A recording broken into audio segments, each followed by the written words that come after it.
Hi everyone. Hi, Madeline from Dribble here. I work on the workshops team. How is everyone? Give me an emoji. Hello from Switzerland. Very cool. Hello, hello. Hi, Madeline. Hi, Charlie. Amazing. I've been seeing that we've got a very international bunch here. I'd love to hear where you guys are from and what time is it there. Maybe some of you are staying up till 2 a.m. to come to this workshop. If so, thank you so much. We've got an incredible 3 hours of portfolio learning. Indonesia, it's 9:30 for someone. Yeah, 9:30, 12 a.m. Oh my goodness, 9 p.m. Thank you so much for staying up. I hope you have some coffee or some midnight snacks at least. Ah, very cool. I love to see so many people from all around the world coming together at these workshops. Use this as an opportunity to learn, to meet other designers, and to network. We really appreciate you taking this time and learning from Dribble. Amazing. Good stuff. So we've got an amazing, amazing session lined up for you today, and we're so glad to have you at our Dribble workshop. We couldn't have booked a better person to teach us the ins and outs of how to build that stunning portfolio that clients love in minutes than our buddy Jessica Coe from, she's a CEO and co-founder of Playbook.com. So you'll learn all about that in just a second. Has anyone heard of Playbook.com? A cloud storage system for designers and creatives like you. Yes, yes, yes.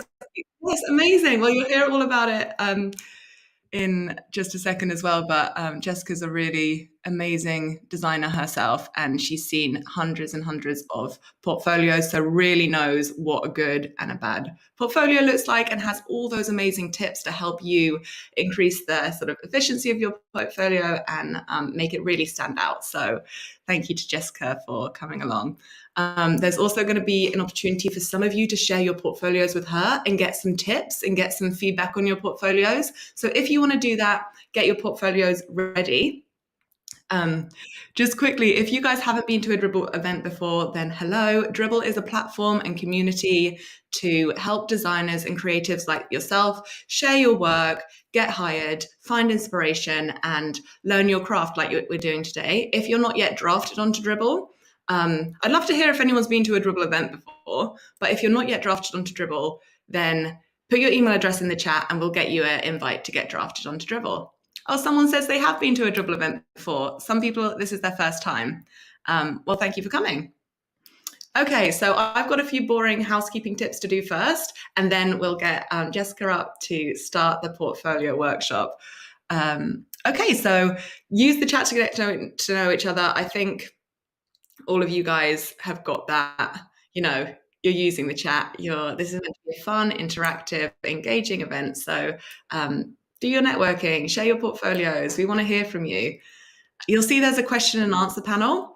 I saw one person ask a question saying, is this being recorded? Yes, it is being recorded. For those of you who it's 1 a.m., don't feel like you have to stay up the whole night. So we're recording this and we'll send around a recording after that will be live for 2 weeks. So use the question and answer panel to ask those questions and upvote questions that you like the look of. The more votes a question has, the more likely it will get asked because then it rises to the top of the question pile. Like I said, the session is going to be extremely interactive, and there might be a chance for you guys to come up onto stage, to share your portfolio, to ask Jessica questions. So the way that you do that is to raise your hand in the question and answer panel. You'll see an emoji of a hand raise. And then so when Jessica calls you to do so and you want to come up on stage, raise your hand, you'll go through your A/B testing, we'll bring you into the green room, and then we'll get you onto stage. That's super exciting. If you run into any tech issues, then flag us in the chat. We're here throughout the whole time. Just use the help tab, or you could DM us if you have any troubles at all or any questions. If you're sharing this on social media, then tag us at Dribble, and then also tag Playbook at Playbook_HQ, and use the hashtag Dribble Workshop. Like I said, this workshop's been recorded. Feel free, obviously, to stretch your legs, get a glass of water if you want. I also have my wonderful friend and colleague with me here today, who is Renee. Hey guys, good to see you all here. I'll be in the chat if you need anything. So yeah, say hi. Thank you so much, Renee. We're here all day, so come say hi to us. And special thanks to Welcome, who we're running this virtual event on. Okay, so that's enough of the boring housekeeping bits. Now I would love to introduce you guys to Jessica, who's the co-founder and CEO of Playbook.com, which is a cloud storage system for you guys, designers, creatives. So Jessica was part of the early Google design team in 2007, and she was responsible for working on some things like Google Hangout, Google Drive, YouTube. So that is so exciting. And she's obviously in her career seen so many portfolios, hundreds of portfolios, reviewing them, interviewing designers, and also hiring designers. So she's got so many tips and tricks to share. And we're so beyond pleased for her to be here today in the capacity of a teacher and a mentor for you guys. So without further ado, let's bring up Jessica.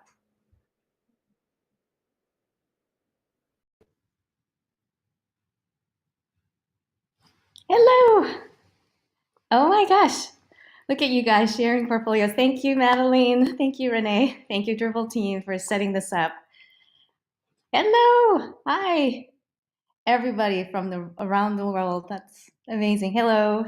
You guys are so cute. Oh my gosh. This is so awesome. So yeah, I'm Jessica. Thanks for the introductions. I'm a designer, and I'm also the CEO. I'm also an engineer. I'm a startup person. I sell, I code, I design, and I pitch. So I think portfolio is like really my favorite topic, because it really is like the most important skills that we do throughout all of our lifetime. Not just a designer, but selling something, selling anything. So this is like really my favorite topic. Hello, so cute. Oh, hearts. It's gonna be very 3 hours long. I was like just talking to Madeline. I was like, oh, 3 hours. Do you think people can stay for 3 hours? So the way that I structure this is the first hour is probably the most important ones, and then in the middle is like we'll probably do some of the more interactive type of things. We'll bring on some volunteers on stage, the brave ones who can share their portfolios with the entire everyone. And then the last bit's 30 minutes, and I'll say when to start, so you guys can go and grab water and do whatever you need to do, and then come back, and then we'll talk about beyond portfolio a little bit, like just the final touches to make your job application almost perfect. So that's how I'm going to structure this. You said in minutes. That is true. I just say minutes. Apparently, it's a marketing hook, by the way. As I'm a startup person, everything is in minutes. But I assure you, once you get through this multiple times, like it will feel like minutes. All right, so let's get to it. Let's get to it. All right, so you can see my deck. Okay, perfect. All right, so we've gone through this, and let's do. So yeah, Madeline's gonna start off with polls. Like I really want to get to know you now. So tell me, what do you do? I know some people said UI, UX. I'm curious. I want to build that persona in my head before I talk to you guys. Some people are all those things. Some people in-house designers tend to freelance at night too. I've been 3 of those actually myself. Let me see. So you click on the polls, that tab. Oh, 203 votes. Perfect. And it's going up.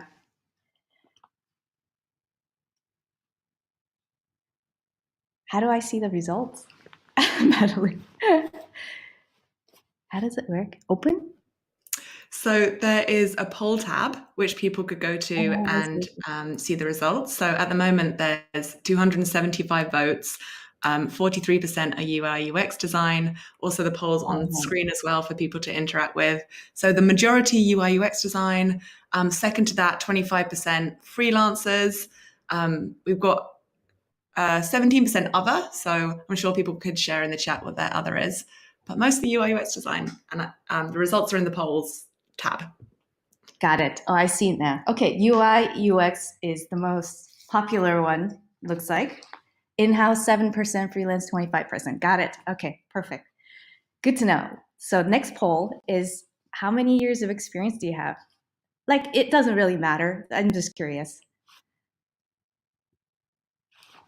People say that hiring managers' sweet spot, when they look for applicants, the sweet spot is usually 2 to 5 years. But to me, it doesn't really matter. I've seen so many candidates, it really doesn't matter in the end.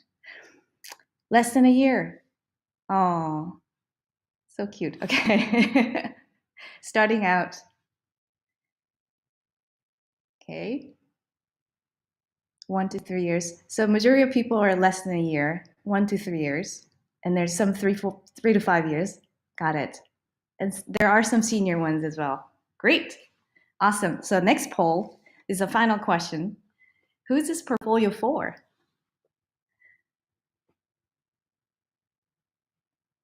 I hope you say startups. If you look at my LinkedIn profile, I'm addicted to startups. I love startups.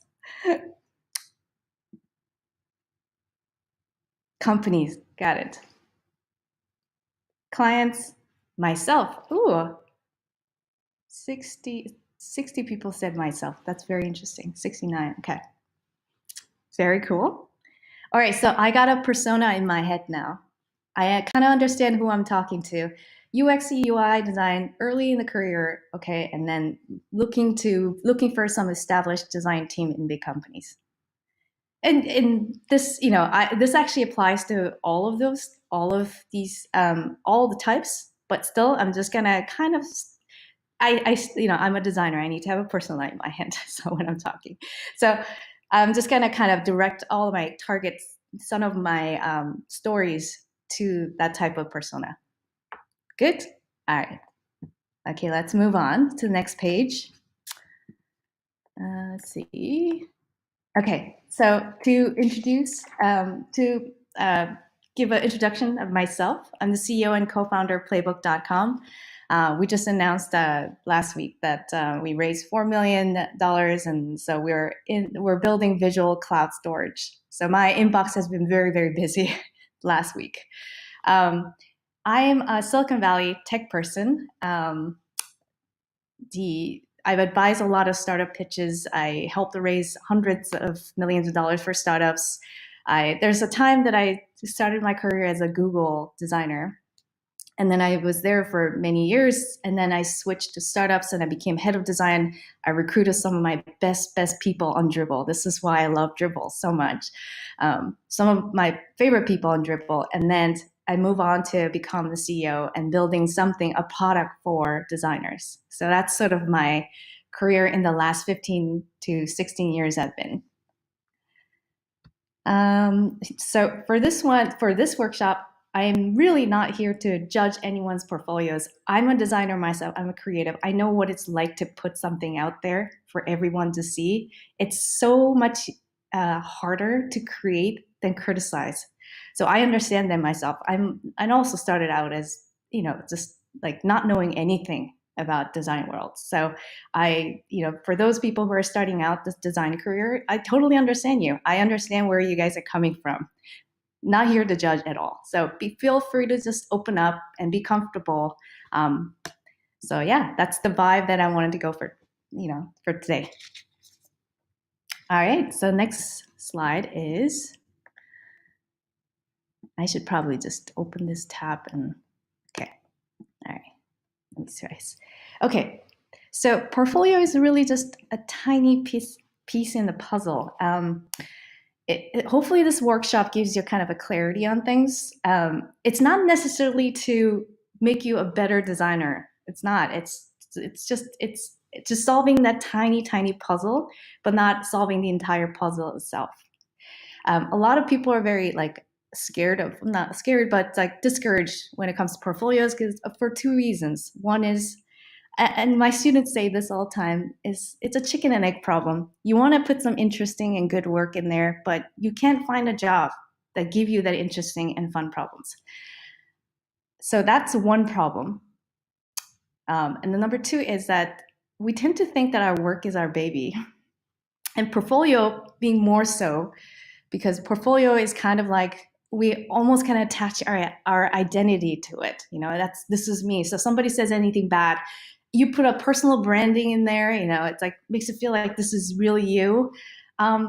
It's a kind of artist way of thinking of things. We kind of emotionally attach to things to work, but that creates a lot of anxiety, and that creates a lot of anxiety around being perfect. And we hate it when it's criticized. So that's why this workshop hopefully will teach you to how to decouple you and your portfolio. So next page, go on to, it really the first life lesson I've ever learned as a portfolio person is that portfolio is not you. It's not self-expression. It's not an art piece. It's none of those things. It's a packaging, and you're the product. So what that means is like, just because the packaging is bad doesn't mean the product is bad. And you go to farmer's market all the time, you see amazing stuff. The packaging is kind of it looks like somebody just kind of printed it out of their printer. You know, it's like, but you taste it, oh my God, this is amazing. This is even better than the stuff that I get from Safeway. You know, so that's why you are the product and packaging is a portfolio. So you just have to decouple. When you're working on really portfolio, you're really working on just the packaging part of things. And when you're talking about product itself, then that's like really just working on your hard skills and just becoming a better designer through communication practice, all of that stuff. Okay. That hot sauce. Okay. I'm trying to read chats and then do this at the same time. It's very distracting, but it's kind of fun. All right, next page. So anytime during this session, open your browser and go to playbook.com/p/workshop2021. I put all of my resources, informations in there. There's going to be a 50-page deck I just created. So you can click around. You know, I have a slight like ADHD spectrum also. So whenever I'm listening to a very long lecture, I like to kind of do stuff with my hands. So you can poke around and do all kinds of stuff. Yeah, let's save. There you go. Joy. I see. Yeah, I think most designers are kind of like that. We like to do stuff with our hands while we're listening to something. Okay, so let's bring that back up. Okay, cool. And again, I'm gonna need at least 3-4 volunteers who are so brave to come on the stage today. And then, you know, that's when people go out and take a break. But it will really just kind of give you a I'll give you sort of a perspective as a hiring manager when I look at your portfolio. And I'll be very gentle and nice, unless you ask me to be mean. Okay, so that's kind of in the middle of our talk.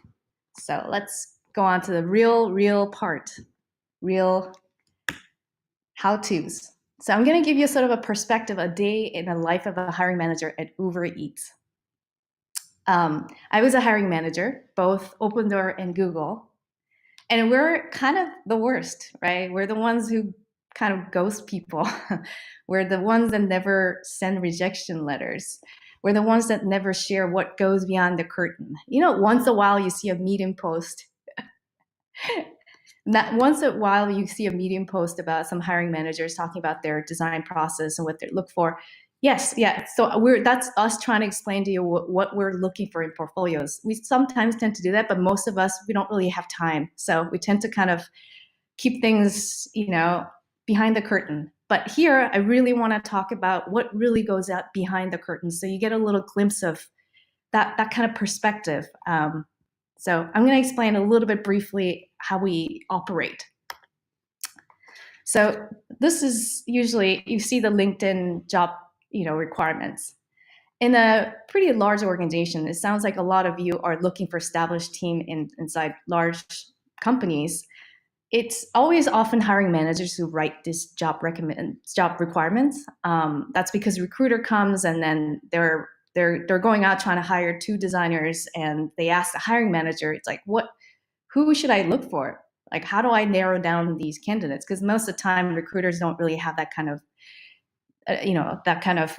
design background to see which one's great and which one's not good and all that stuff. So this is why hiring managers generally look for this type of people. Oh, small prints. You don't have to read it. You've seen this all the time. I actually copy this from just regular, any job descriptions, anything out there in LinkedIn. So you don't have to read it.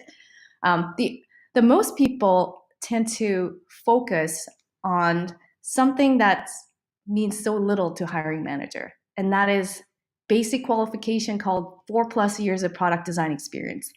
Most people get fixated on that, and then they go, well, I don't have 4 years of product experience, so should I not apply to this thing? So they get very discouraged. But it's actually not, we don't care about that. We actually only put them there because we're hoping that recruiters will just find generally in this person. Really, what is truly the most important thing in this job requirement or job description page is really just this thing. I know you can't read it. I will actually read it for you. Ubereats delivery and solve hard and complex problems that often span across each marketplace. So that is it. They want somebody to solve this problem for them.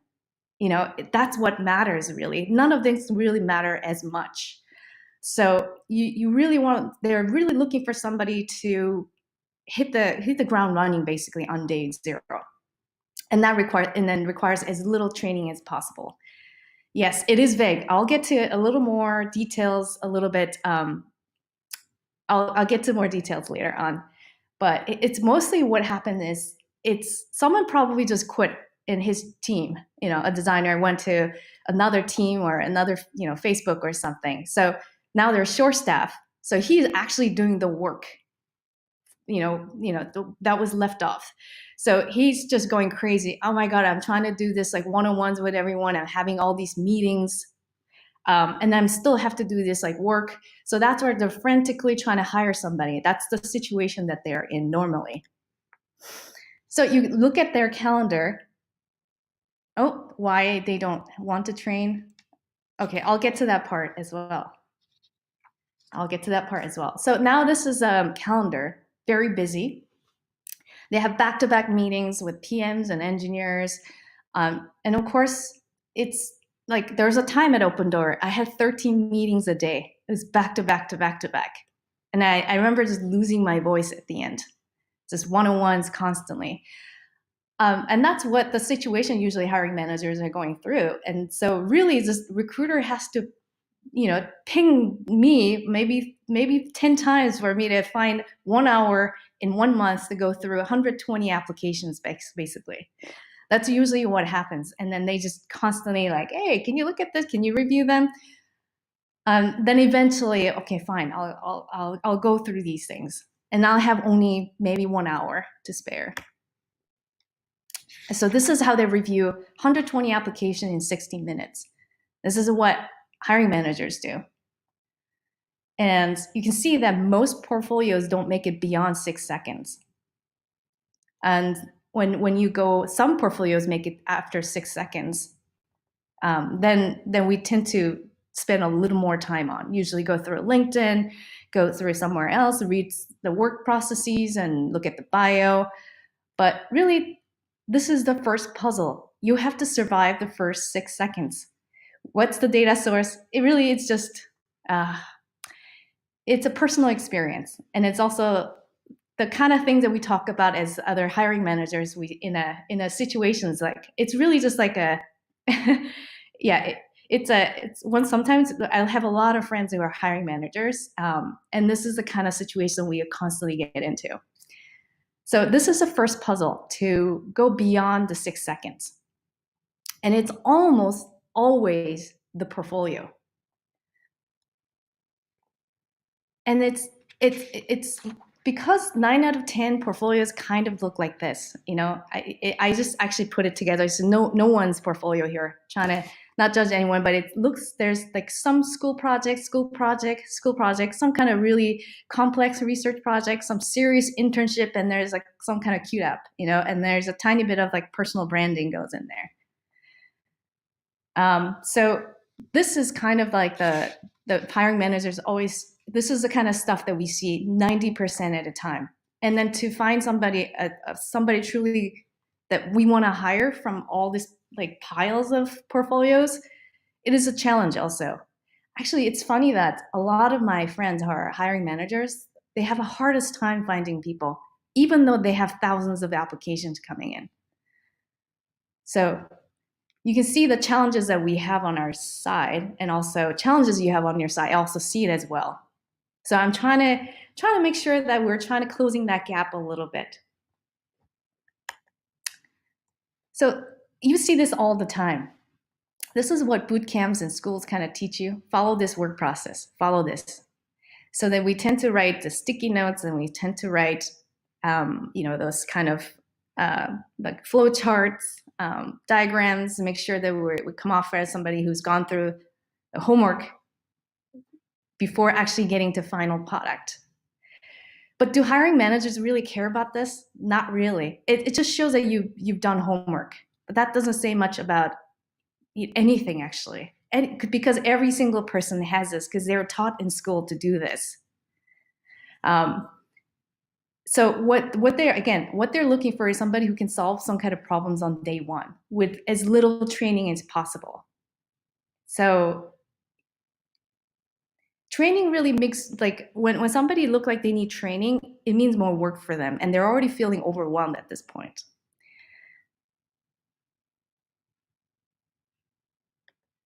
Okay, so next, I'll save your questions for later. I'll answer those. Yes, college has failed me. I hear you.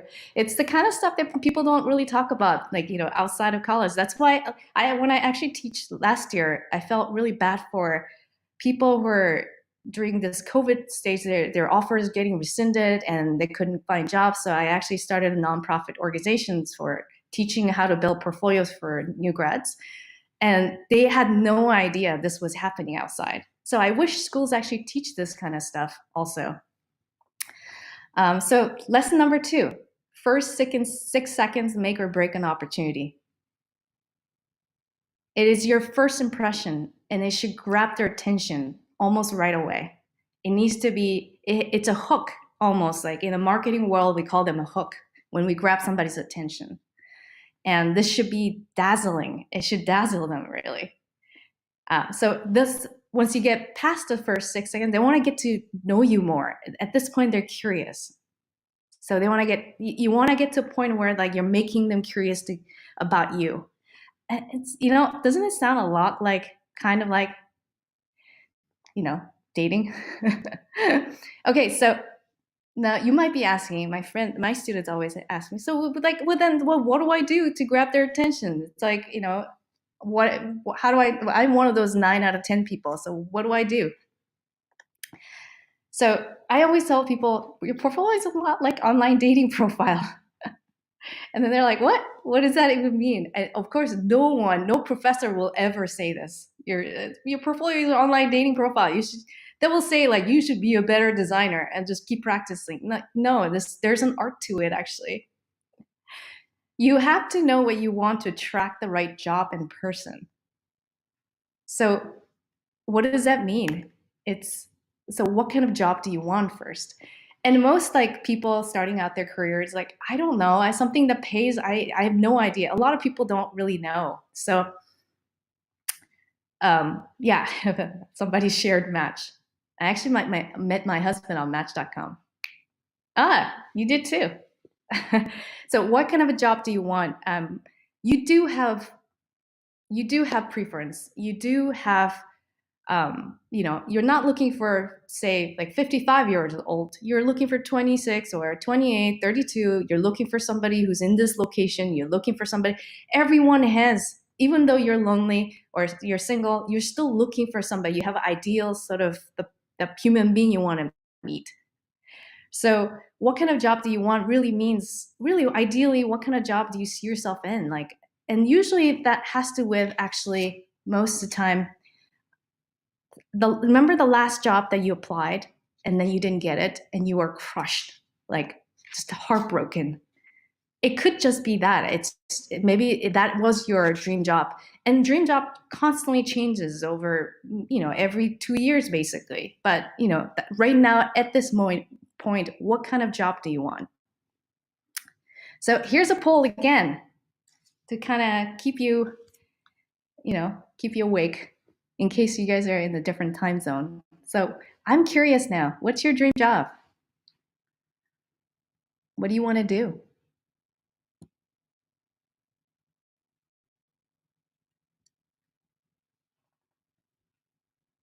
I'm going to vote too. Let's see. Branding agency. Oh, Point to branding agency being the highest one at 38%. that is so cool. Branding agency. Okay. Consumer, UI, UX. Surprisingly, mobile app is actually low. Huh. Okay. So fun. Got it. Okay. So now you've done it. You've done that exercise. Think of your dream job. Think of what's the best branding agency out there. I actually have a lot of friends at Red Antler in New York, Brooklyn, actually. So let's just say you want to work at Red Antler. But I actually, in this exercise, the way that I did, I made an example for consumer UI, UX, or mobile app, actually. Because for some reason, I assume that a lot of people will be interested in that too. So think of your dream job. Next thing you do is create a portfolio that solves UX problems, or, for in this case, branding agency, that their problems in that particular area. So illustrations or branding type of stuff, and then build a portfolio like you're already a pro at this. And that probably gives you some questions like, what does that even mean, right? I'm gonna go back to the chat now. Okay. Motion design. Yeah, motion design is a thing these days now. Yeah, what does that mean? Okay, so now going back to, I will actually get to it. Now I got you all curious about all this. That's good. I caught your attention. First 6 seconds. So let's just say your dream job is to work at Ubereats. And I picked the least popular one as this example. So like I said, think of that job that you applied last time and then you didn't get it and you just felt crushed. And that's the kind of dream job you want. This is an example. Pick a recognizable brand, and people are drawn to familiarity. Let me explain what this means to you. It's called mere exposure effect. It's a social psychology effect where we see something that's familiar to us, then it immediately we're immediately paying attention to it. So it's a psychological phenomenon, and it's also called familiar principle. Generally, it's like, when you're talking about somebody talking about product that just came out, or new something like Apple just came out a new product, or a movie just came out, and when you know about that, it immediately engages you. That's the kind of stuff, like in marketing world, we call that brand exposure constantly. So we're not really asking people to sign up or do anything, but just because we just keep hitting them that, to that kind of expose their brand to people, we're getting them familiar with, we're trying to really take advantage on this familiar principle. So that's why I said pick something that's everyone recognizes, and DoorDash in this case everyone knows. So pick a small UX problem. I know it's a very tiny text, and you'll get this deck afterwards, so don't worry too much. You can read it, but generally pick a small UX problem, quickly sketch a final solution. So what happens is most people don't again, they're going back to this chicken and egg problem. I don't have enough work to show. I think you can actually create all these things really fast.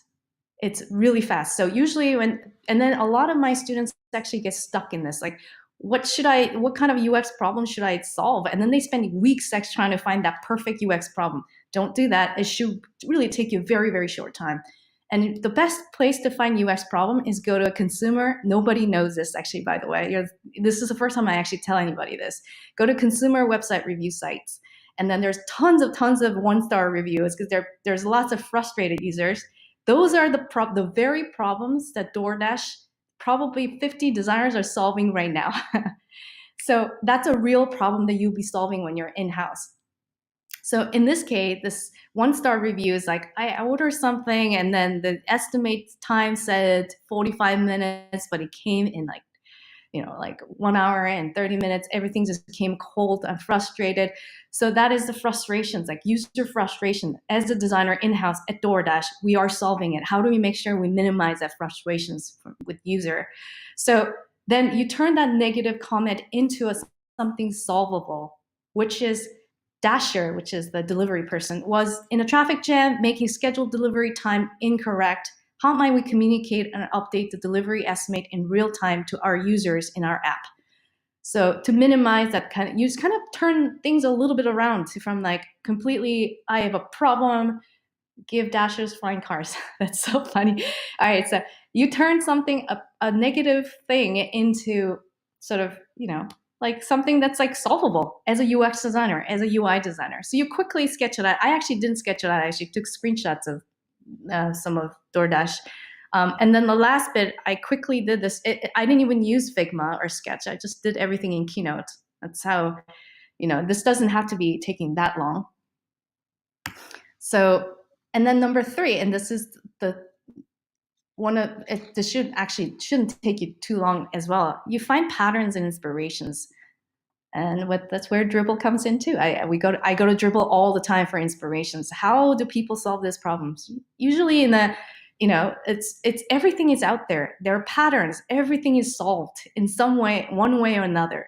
Uber probably has solved it somehow. Google Maps in another way probably solved it. Lyft, even though they're not exactly the same thing, it's always something. It's so close that you can almost borrow the patterns and put it in that kind of DoorDash situation. My advice here is don't reinvent the wheel. A lot of designers tend to come in and think that they have to create something new, something brilliant, but no, don't do that. You'll be surprised how boring our solutions are in-house when we actually do things in-house. It's very much we tend to copy other people's solutions because it is a pattern that's established, done research, research has done. So people are familiar with it, all that kind of stuff. So don't try to reinvent the wheel. Try to find solutions that somebody has already, done before. All right, so, and then this is the last step. And then I would say to all my students, spend most time here is to prototype. These days, it's we almost expect to have some kind of motion at the end. There's so many tools out there now. When I actually started as a designer, we designed everything in Photoshop in just 2 dimensions. And now we have Figma that actually makes it easy. Now I use Keynote.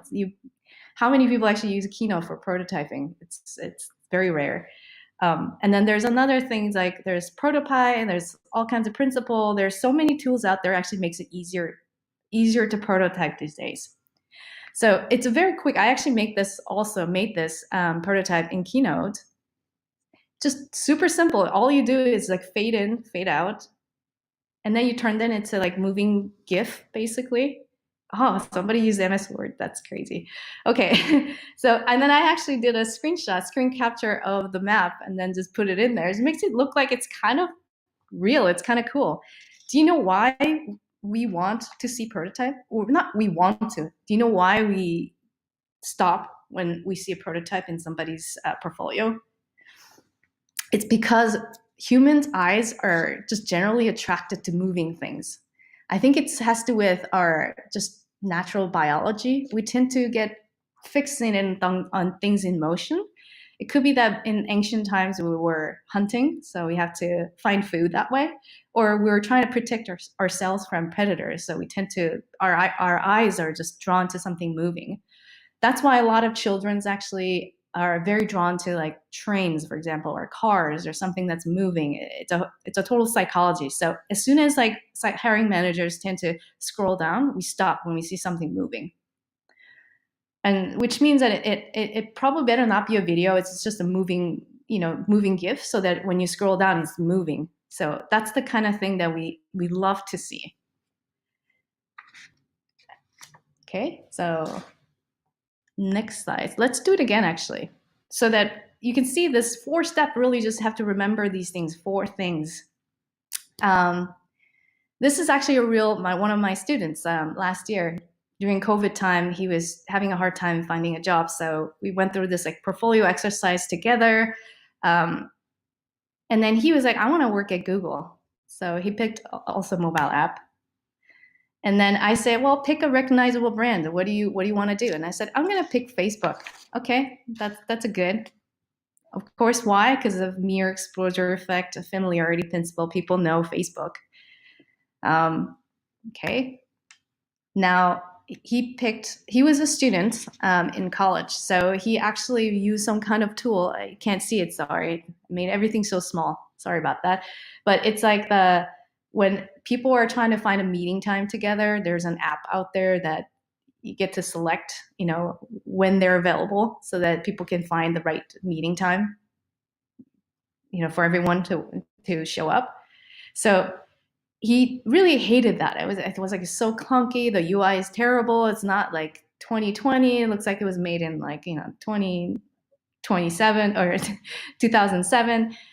So he was like, I'm gonna try to redesign it, but in the context of Facebook Messenger, because he loves Facebook Messenger. And then he's turned that around, say, my goal is to enable people to easily view and communicate availability to find a good time for everyone to meet.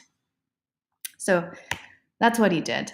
And he went to Dribble, of course, to find all the inspirations. And he went to Google Calendar. He took screenshots. So whenever I see a lot of my students tend to work, they have on the Figma, they have a lot of inspirations and, like other competitor products out there. So, and of course he made it in the end. And it took him really just 2 weeks, but on top of his schoolwork. So he was able to do this pretty quickly. So he created a prototype using Figma, actually. So it's a very simple thing. He just also did a fade in, fade out, moving, slight little bouncy things.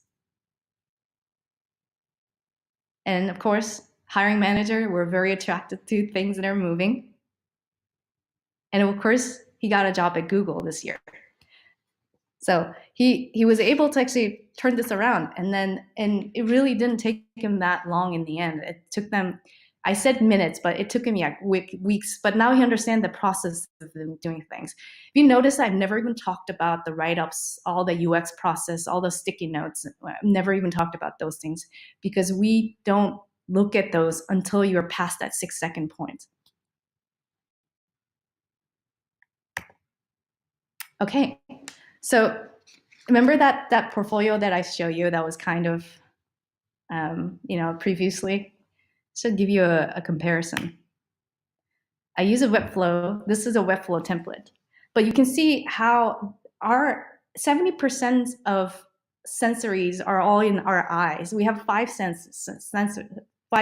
So, but we spend most time in our visual processing. So when something is so like bright and something's moving and something is just catching our attention visually, we tend to stop and look a little deeper. And it might be the colors or something. That's why we love spending time on Dribble. It's so eye candy, right? As a designer, we're like, what is this? It's like a party every day. So, and then our eyes are so good that we tend to grasp a visual scene in less than 1/10 of a second. So that's how good our eyes are, visual sense. So this portfolio is really you're really just hitting those spots constantly. So that would mean colors, that would mean motion, something that's almost feels like a dribble, but in your own space, in your own portfolio. So you can see the difference between the one on the right. It just looks like as if I have done homework. And when you go into the right, which is I'm a designer and I know what I'm doing. So that's the difference is when I say pretend that you're a pro, or pretend is a strong word, but pretend as in like you think that you're a pro and then you keep working at this solve one problem at a time, and then create this motion, create the visual preview of things. You will look like that person. You will look like that person that, nobody will question it. So that was, okay, 45 minutes. All right, we got 9:45. Okay, Madeline, I think we're very, very good on time here. I would love to go through some of your portfolios. And this is maybe a time that people take break as well. I mean, it's totally up to you, stay or, but I will probably keep going like this until, let's see, 9:46, until 10:15. Or 10:20. Let's go 10:20, and then I'll do the second part of the lecture, which is about I never talked about the write-ups and resume, all of that stuff, but we'll be talking about some of that stuff, actually. Cool. Madeline, do you mind helping me to get some volunteers on stage? Hi, everyone. So if you want to come up on stage and you want to, like me, talk to Jessica, share your portfolio, then raise your hand in the question and answer tab. I see we have some people raising their hands already. Make sure you have your portfolio ready to share, and you can link it in the chat so Jessica could bring your portfolio up on her screen. So we have quite a few people here. I'm going to firstly bring Craig in, UX UI designer. Amazing. Ooh. We've got Craig in the green room, so I'll put him up onto stage, Jessica. You guys could have a chat, and then also Craig could link his portfolio in the chat, and you could pull it up on your screen to have a look at. Great. Thank you so much. Yay. Yeah. Hey there. Hello, Jessica. Can you hear me okay? Oh, hello there. Nice to meet you.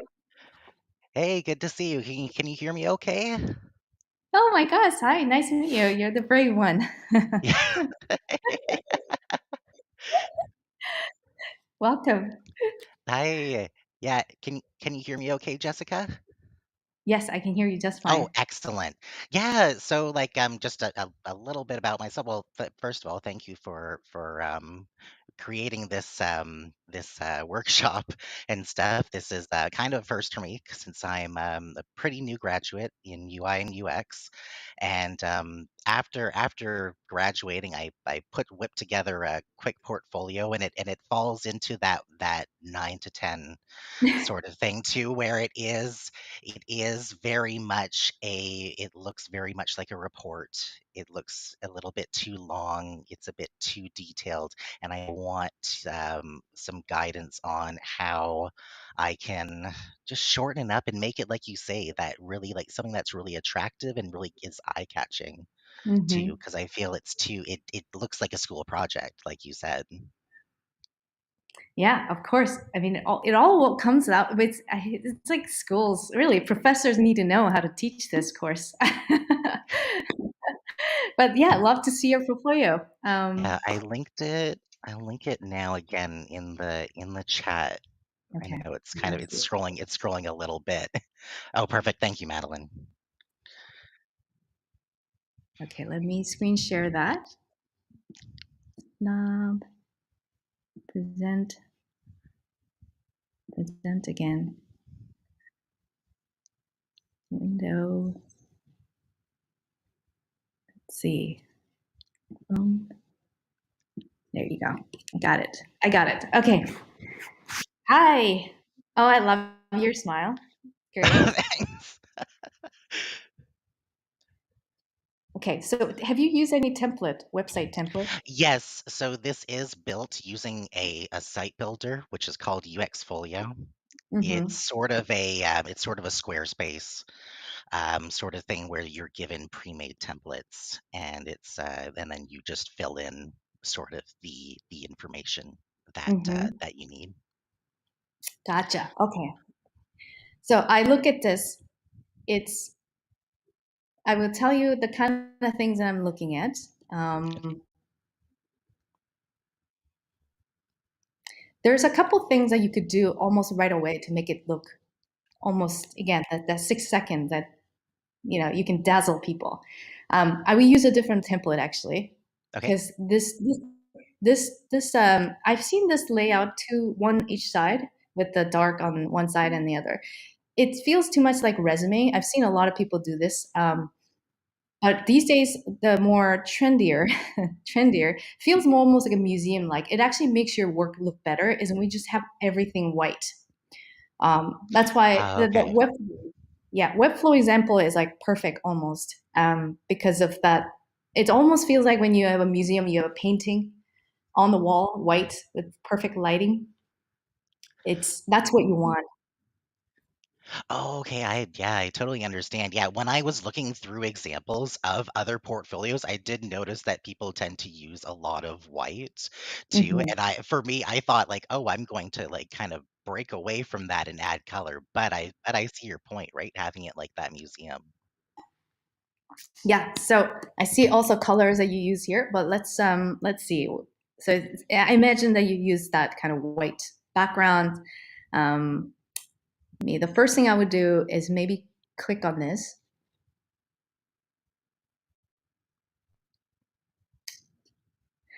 Yes, you've done the homework. Exactly, right? Yeah, it's like you had said. It's this kind of long, complicated process. It's not particularly interesting if Hmm. I were to go through it as a hiring manager.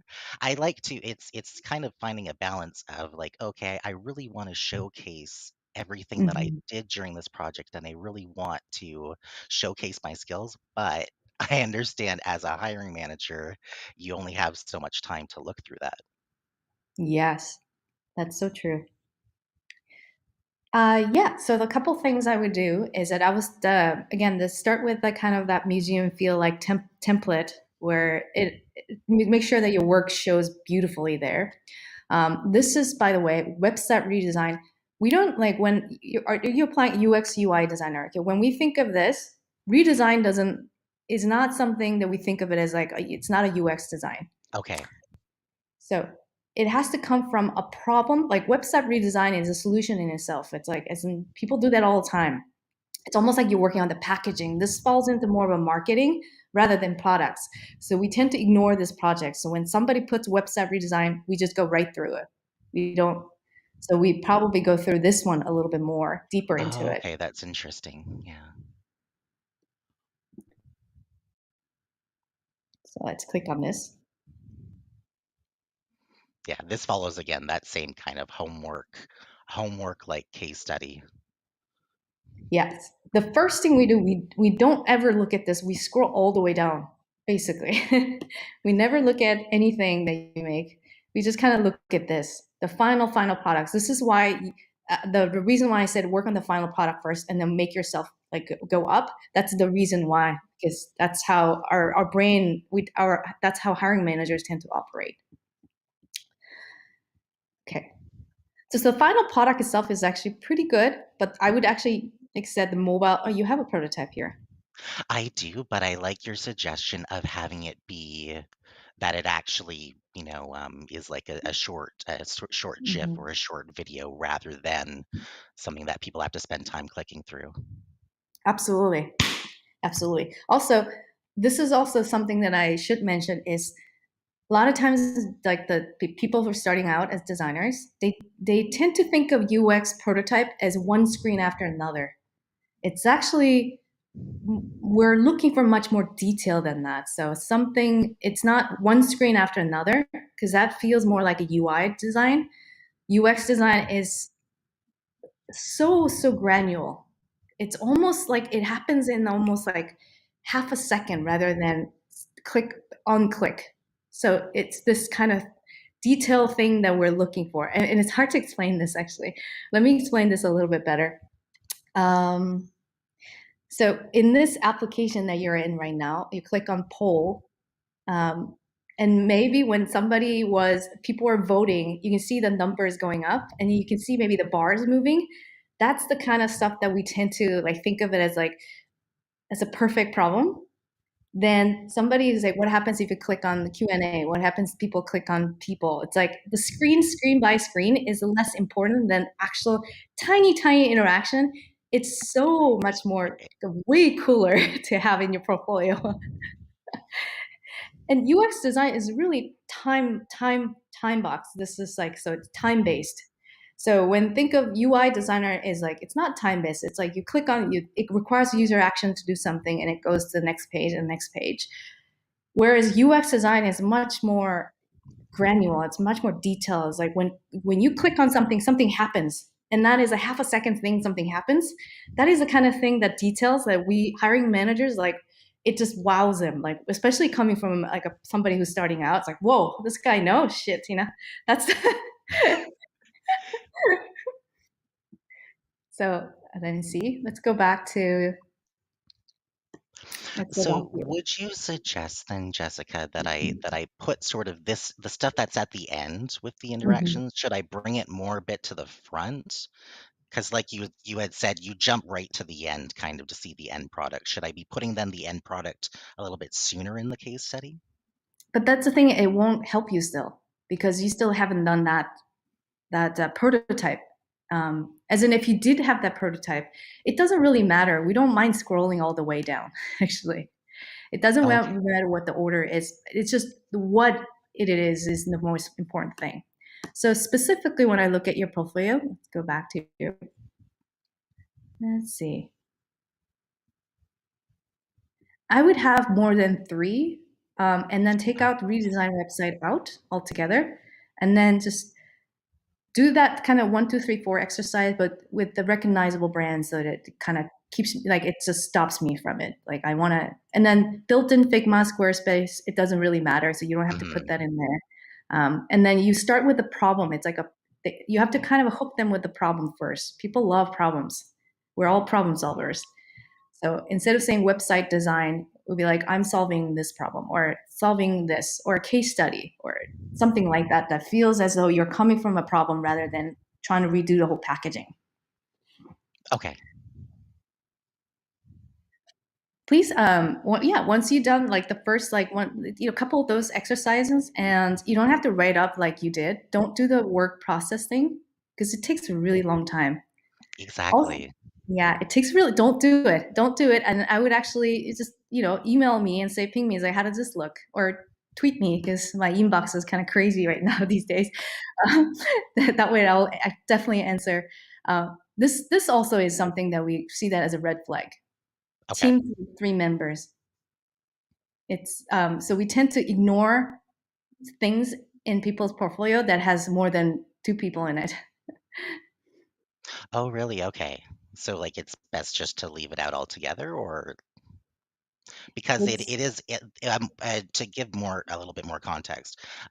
This was a project that I worked on with directly with a client as part of a team of other students, whereas the other 2 projects that I have in my portfolio, their personal projects, right? That I just developed them myself. So got it. that's the only reason why I even mentioned the team, and my role within the team is just to kind of make that separation between this being an actual working project that I did and a personal project. Right. That totally makes sense. We love seeing personal projects. We love seeing it. This is why when people are like, if I never worked at DoorDash, can I really put in DoorDash example in there? I encourage it. When Ubereats manager sees it, I'm like, this really, the passion just shines through your portfolio. It's like you're excited about that space that I'm always thinking of 24/7. So really, whenever you solve your problem on your own, it should go into portfolio. None of the work stuff should go in. school projects is even like we don't like seeing school project because you had to do it. It's like who likes seeing like somebody's homework? Nobody does. They like to see Exactly. a passion project. Okay. I'll definitely keep that in mind then. Yeah. So try it, and then send me what you have, and then we'll do it again. We'll go over it. But yeah, do something that's interactive. Do something more That's granular true.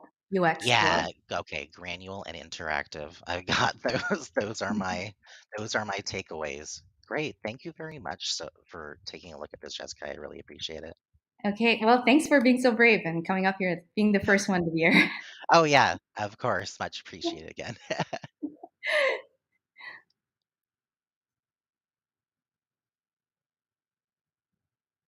All right, who's coming up next? It says don't include work projects.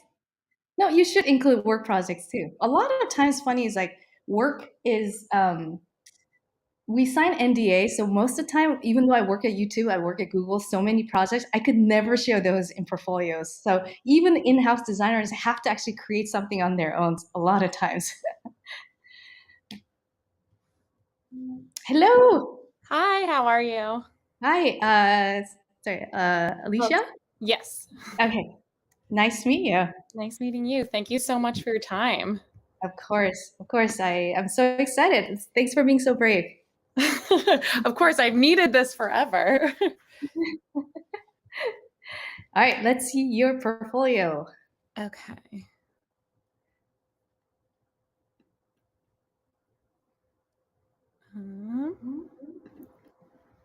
I have to grant access.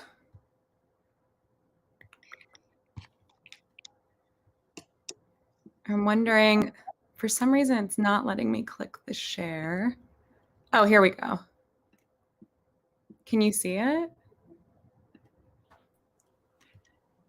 Is it on my portfolio? Yeah, we can see your screen. So we'll share your screen now. I was going to say another way you could do it is put a link to the chat and then Jessica could open it on her screen. Oh, I can do that. We see it now, so we can put it up. Oh, you got it? Oh, I can put it in the chat too, so you can scroll through it if that's better. Art director and designer. So I work at a private school, but I've been trying to broaden my horizon. So a lot of the things I've been working on are very like catered to this private school in Los Angeles. Mhm. So I think that's, and I did go back to school for graphic design, but a lot of the real life things are things I'm working on. So I feel like I need more passion projects. Mhm.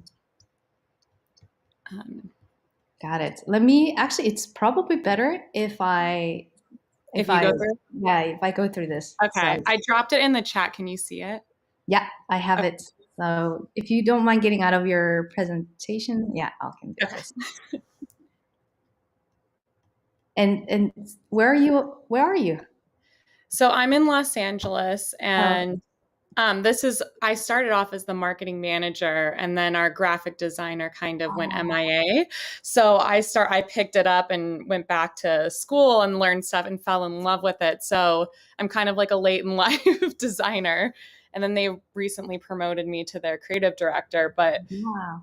I feel like it doesn't mean too much in LA, and it's so competitive here. That means if you come from a marketing background, your writing must be really good. Yes, but I definitely prefer visual. So I do think like I do have a good grasp on everything from writing to design, and I don't want to be a copywriter or that type of creative director. Mhm. And I want to be a graphic designer and then build my way up just because it is so competitive, and a lot of people have worked as graphic designer, senior graphic designer, and I kind of look at other people's stuff, but I feel like when I look at my analytics and like who's visited when I apply for jobs, it doesn't seem to get past my portfolio. Got it.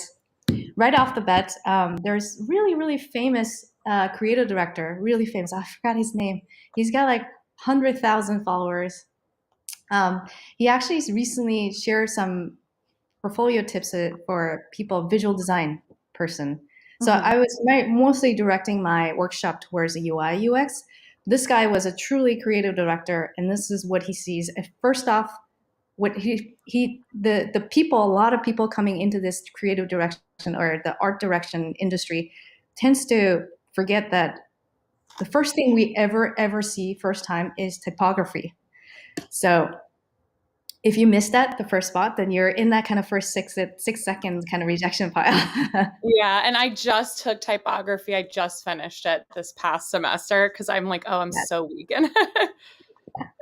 So it's actually not that hard. You pick the most the trendy and popular. A lot of time it's actually in the Webflow templates or somewhere else. Somebody else is using it because the people tend to create these web templates are really amazing, like freaking amazing designers in house. So they are. Oh, sorry. Yeah, they tend to kind of go for what's trendier right now. So you can actually use them as a references. I see that's what they're using. The fonts actually change over time. There's a popular fonts in 2005, and then there's it just keeps moving. But if yours is not up to date, then it is in a way it's a yellow flag. So they tend to kind of just go beyond, move on from there. Okay, so I need to, is it the website or my actual work needs a little bit more typography lessons? The website itself, actually. Okay. And both right off the bat, I could see this is not the most trendy sort of font these days. And then trendy sounds really negative, but it just means that you're keeping up because, brand design, you have to keep up. Marketing, you have to keep up with what's out there. So somebody shares some good resources. Typewolf.com is also one of my favorite ones too. As soon as you actually, when I was learning how to design, I actually learned how to do visual design first because my mentor was a creative director at Google.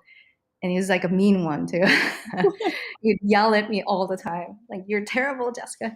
So anyways, so the first thing I always learned was he cared about really just three things: white space and typography. And then there's something about how you display your work is usually has to with, it's a very practical tip is always make your graphics look 2x bigger than its actual size or something. So it's whenever you see it, it's always shining. So those are kind of three things I learned from him. But two, really, white space and typography. Let's see. So keep going, actually. This is probably, let's keep going on this one. Passion UI design project. So I didn't go too far into it, but I realized because I don't really do this much UI stuff. So I was like, okay, I'll just throw a couple things on here just in case, because I don't have to, I spend so much time at work and I know I need to do things outside of it. But I was like, okay, I don't want everything to be the school I work at. And I don't have someone above me to be a mentor. And I think I'm kind of stuck in that. Totally makes sense. When I was joined a startup, I was the only designer there. This is right after Google. And I felt so lonely. That's when I actually spent a lot of time in Dribbble community. Because, I was actually doing branding for the first time. Before that, I was a product designer. And it's kind of two different things. One is very visual and one is very logical, applied art in a way. So when I went and got into branding, I spent a lot of dribblers. I kept posting stuff because I felt like I needed to keep practicing. I had this rule that I'm going to keep posting until, for every week or every month or something like that. So that's how I kept going. So, and then it got better and better over time. I look at what's posted that time. I'm kind of a little bit embarrassed. We should be always embarrassed by what we post in the past, but it just keeps getting better every time you do it. So don't be afraid to just keep posting your work. And then engage with other designers in that community. Dribbble is very there's a lot of product designers in there, but there's a lot of amazing visual designers in there. So if you want to be just like them, and because you are actually constantly spending time, your eyes are getting trained to see. Now you're seeing things that you didn't see before. The white space, the typography or the colors, what's trendier, the 3D stuff that's popping out these days. Your eyes are constantly getting trained every single time you're looking at somebody else's work. So the watching, observing somebody's stuff is just as important as you creating. So that's why you have to be in the kind of embedded in some sort of community like that.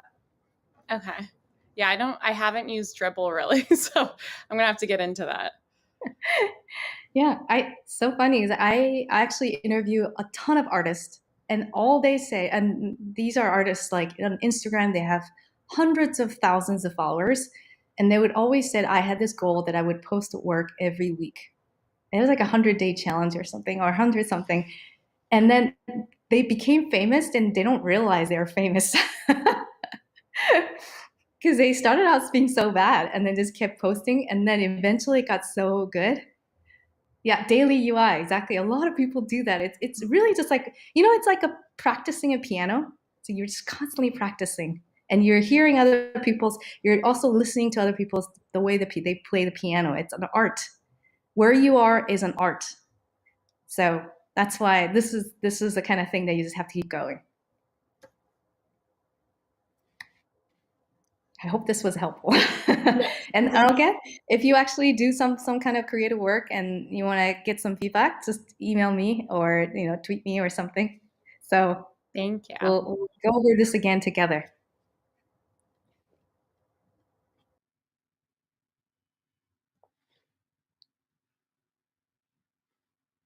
Cool.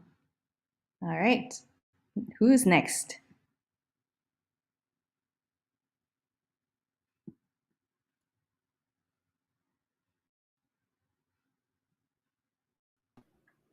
Hello. Hey, we've got Felix here. So Felix is just going to drop his link to his portfolio in the chat. Great. In the chat. Okay. Let's see. There you go. Let me stop sharing this.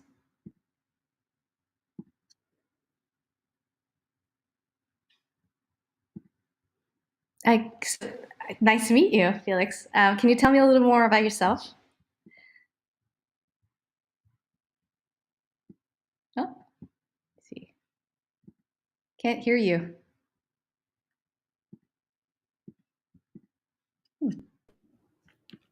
So we can't hear Felix for some reason. Can't hear you. I think your microphone is something's going on. Let me see. Yeah, we'll get somebody else in and get Felix back. Oh, yes. Yeah. Okay. Perfect. Yeah. So I restart. So hello, I'm Felix. Oh, I'm okay. 20-year-old from Germany, and I was for 3 years in design school, but I haven't really studied design. I want to study next year, and now I want to improve my skills. And this is the first website I made, and I haven't got any feedback yet by other designers, and so I'm really motivated to be here. Oh, so cool. Wow, good for you. What did you study then?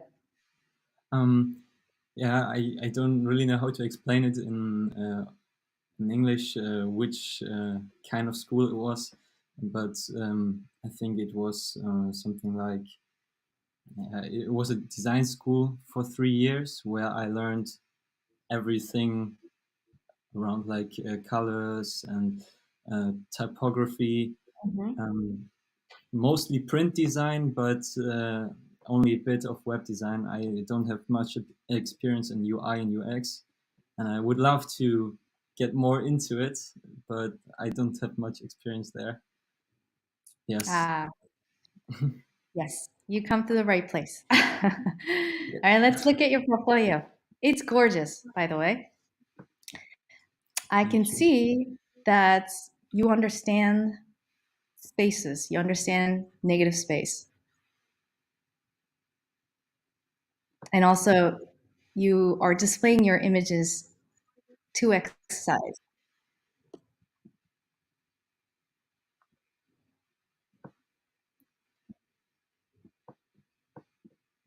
Okay, so this Yeah, is here. for the portfolio, I watched a lot of YouTube videos, and I made it in Webflow, and yeah, like I said, first try, Oh, and it took me a few months sorry months about that. It's actually. the audio problem here. Oh, again? Green, the green room is off, and then stage. Okay. All right. Sorry about that. I had an audio Yeah. issue there for a second. Can you hear me now, or? Yes, I can hear you just fine now. Sorry about that. Okay. Okay.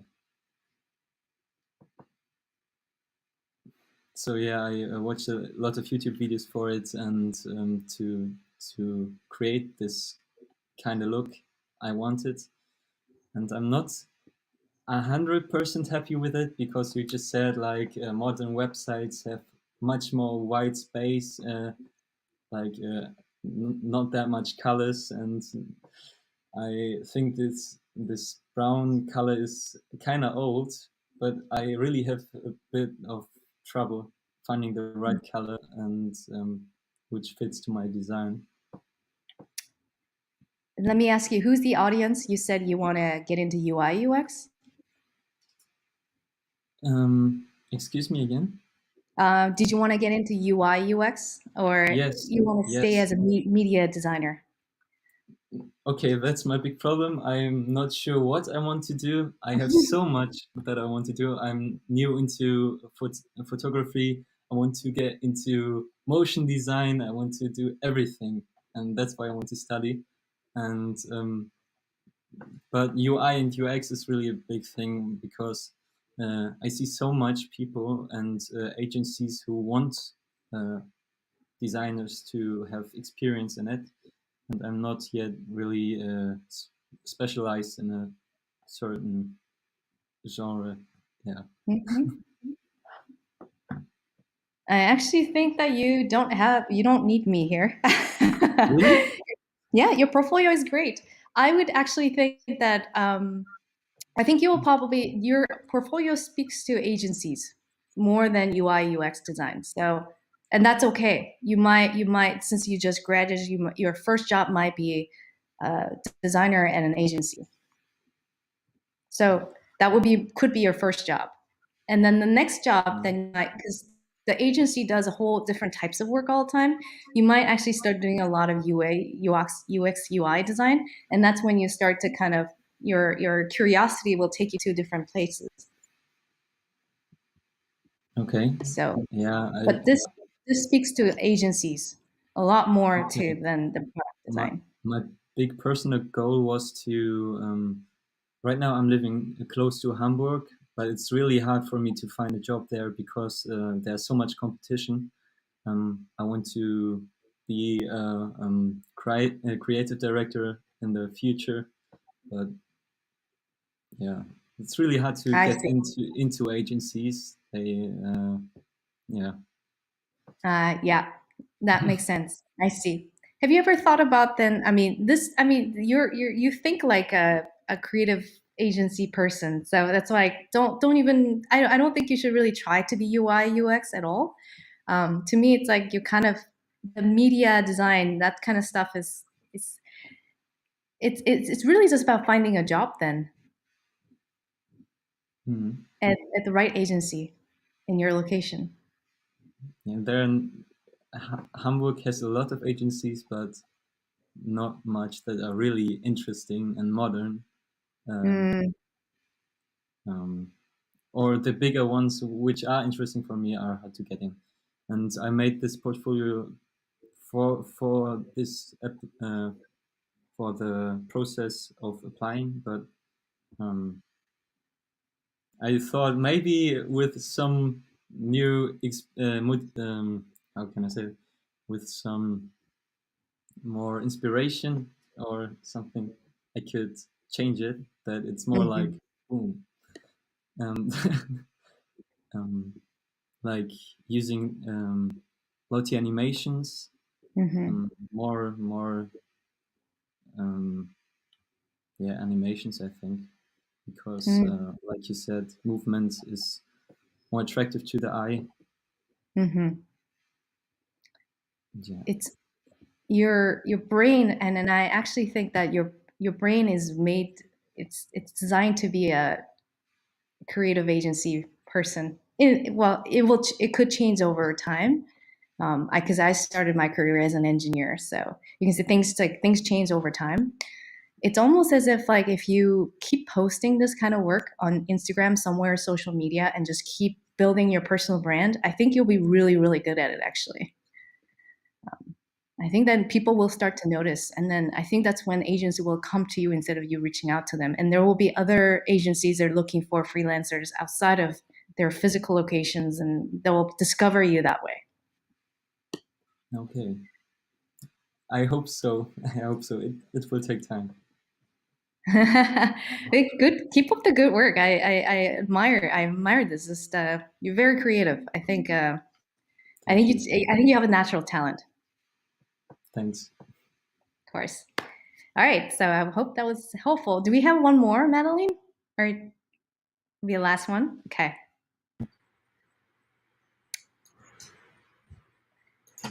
Hello.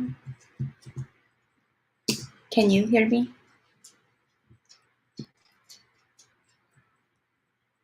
Hello. Hello. Hi, Hyojang. Hi. How are you? I'm doing well. How are you?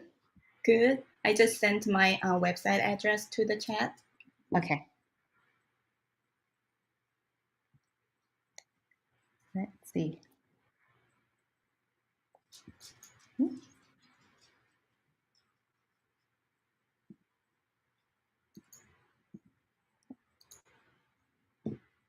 Am I frozen for some people? Oh yeah, I am frozen. Yeah, for a second, I guess. Can you see me again? Better? Okay. Yes, I can see you.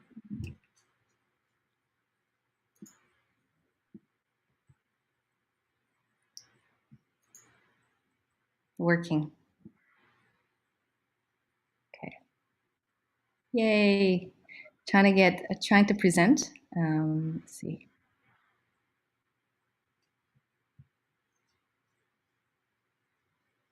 All right, let's do it one more time.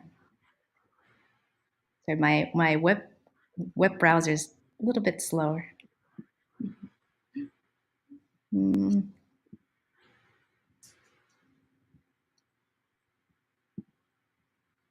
Where's actually I can't see where's your website? Oh, I'm gonna send you again. Probably it went all the way up. Okay. Oh, okay, there it is. There you go. Okay.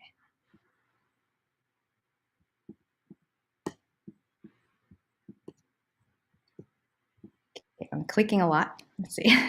There you go. Let's see. Chrome tab. There you go.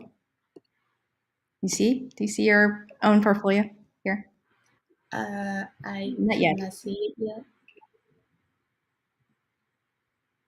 Okay, it's coming. It takes a little bit of time. Huh. Yeah. Not yet.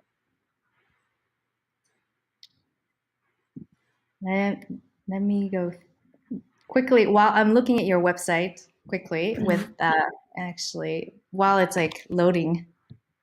All right, let me try again. Actually, stop. Oh, it was just there. There you go, Madeline. You see it, right? Okay. Yeah, There now you I go. can see it too. Okay. Let's see. The first thing I noticed right away, your logo is not in 2x size. So I can see it pixelated a little bit. That's not good for designers. Okay. Things are moving. Moving is good. There's a lot of branding work here. Okay, so I think of you as somebody who's good at branding stuff. Yeah, actually, I want to get a job at design agency or in-house designer job. So I want to work as a marketing graphic designer. Marketing and graphic designer. Got it. Then the same thing that I would actually told previous person is that really think of typography. Are you currently in Korea or are you in the US? I'm in US. I just graduated in May. Got in it. the US. So yeah, I'm looking for a job right now. Got it. Okay. So there's a lot of orange. It looks like that's your personal branding Hmm. because I see oranges everywhere. This is cute. Very cute. Thank you. It's super cute, but it's like if I look into your work, it's almost as if I want to see just the frame itself is not. It's what I will try to work on. Not the Mhm. actual work is. It's pretty cute. I think I'm sure there's some in-house team that will actually be very happy to see this kind of type of work. It's Mhm. so as you know, most people are from Dribble here. Is that Dribble is all about the frame. The work is great, but we always also spend as much time trying to frame the work so that it pops. Mhm. So that's why it's.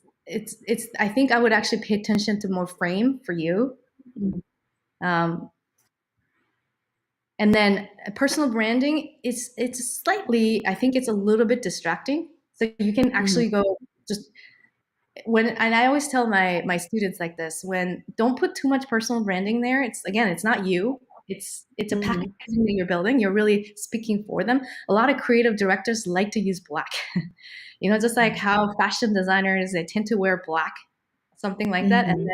and then they come out at the end with the black clothes. It's like that. We tend to stick to just neutral colors because it speaks to almost everyone out there. So personal branding is like this is me, my identity. That's Mhm. less important when you're talking about packaging. Mhm. So I would actually try to think of it and then focus on typography. I think that Mhm.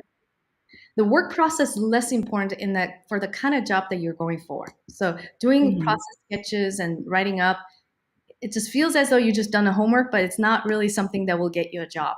It will be, Mhm.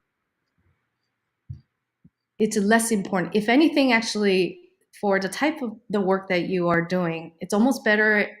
It's just you just laid out all the work in one layer instead of anybody drilling into it because your marketing design is really just really about it's less about process and more about the really just hitting those like senses. It usually has the Mhm. visual sense, so you have to really hit those visual senses, and you that's the kind of skill that you show that you're really good at it. Mhm. Okay. Because in the school, I always heard the process is the most important thing. You got to show the sketch process, and explain how you solve the problem. So yeah, that's why mine has a lot of that process in Yeah, the completely pages. understand. I I mean I keep telling I had to undo some of the stuff that they Mhm. learned in school. Yeah, What? so it's great that I'm here today. I'm glad. And then next time you do that kind of 1, 2, 3, 4 exercise. I feel like I'm selling some kind of weird salesy program, but if you do that kind of exercise and really like find the problem and then you solve it. Branding is you are still solving a problem, but in a different way, in a marketing way. And then so you do that a couple times, and then you show me your work, and then we'll go over that again. Now that you know how to do stuff. Mhm. So I have one question because I have a lot of school project on here, and I did a lot of internships during the college. So I have my internship Mhm. project on here too, but I don't really have experience out of that. So do you think should I add some more passion project that you told other people before? Yes, definitely. So when you don't have work experiences, Mm.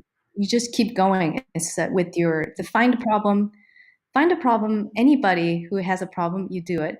Actually, in a way, there's again, Instagram is a great platform. Dribble is a great Mm. platform to do it because it keeps you just keep going. You post something, and then you wait, and then you may get like 10 likes or something. You put the next one, and then eventually you put on something. You put up something like has 100 likes, and then you do it again. Um, so that's the kind of thing that it almost like give you that kind of like accountability for your own self. You put a goal for yourself, and let's just keep going. Mm-hmm. Again, it's a practicing the piano. Visual design, it's all about just practice, hitting that 10,000 hours. And that's how you become pro at it. You don't exactly have to pick 10,000 hours, spend 10,000 hours trying to be good. But you do have to spend a lot of time, at least 2,000 hours, just to maybe, pretend that you're a pro at it. Mm-hmm. It seems like a lot of work, but it's, that's what people do when they're in the art industry.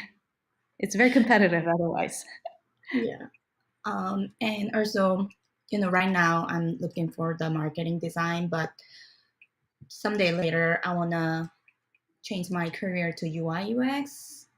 But right now I don't think I have enough experience or knowledge. So do you have any advice for me? What should I do? And yeah, a lot of people like to switch to UI UX. Also, UI UX tends to pay better than marketing.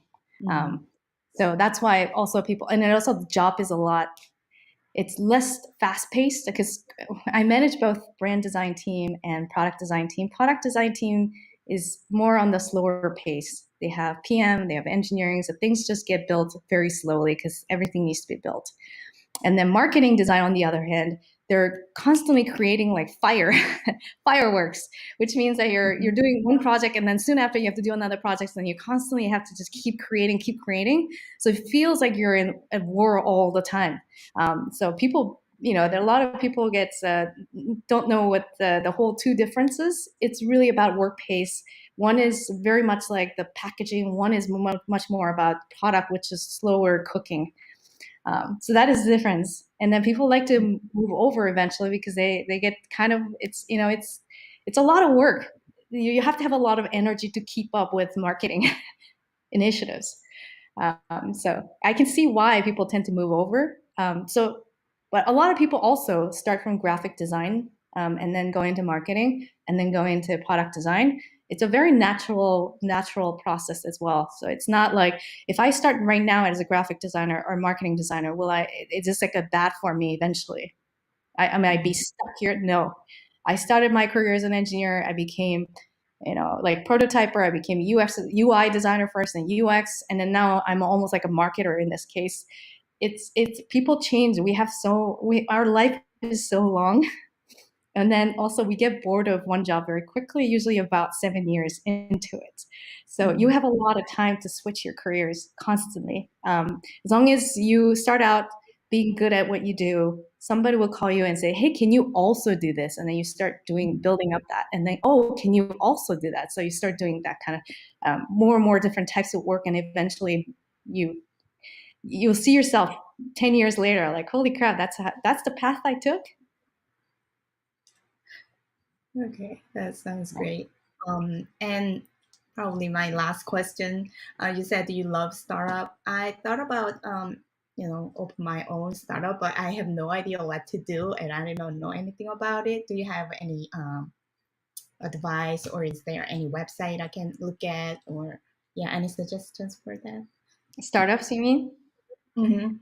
Startups, yeah. The difference between big companies and startups is generally very fast paced, and then because we're starting something up, big companies, that things just move slower. I've seen one designer at Google, it's a colleague of mine, that designed drop down menu for 6 months. And there's many alternatives that he had designed. He went to discussions with engineers every week, and it was 6 months. And the kind of stuff, Google Drive, I actually designed back in 2009, and it didn't ship until 2012 or 13. It's like it took forever. So that's how sort of the big companies move. They tend to move much slower. Startups, whatever you're designing right now will probably get shipped next week. That's how things move. So you're just constantly feel like you're running. That means that you learn different skills in both worlds. So you like to have both of those things in mind. One is very good at infrastructure and process. If you're talking about design system, when somebody teaches you design systems, that person probably came from a very established team. Means that you're talking about scalability of design system. If you're talking about a startup, isn't that you're constantly solving like problems, like one problem at a time. It feels like, even though it feels like really running. So your problem solving skills is like you're learning that kind of stuff on the spot, right? What's the best solution? Go.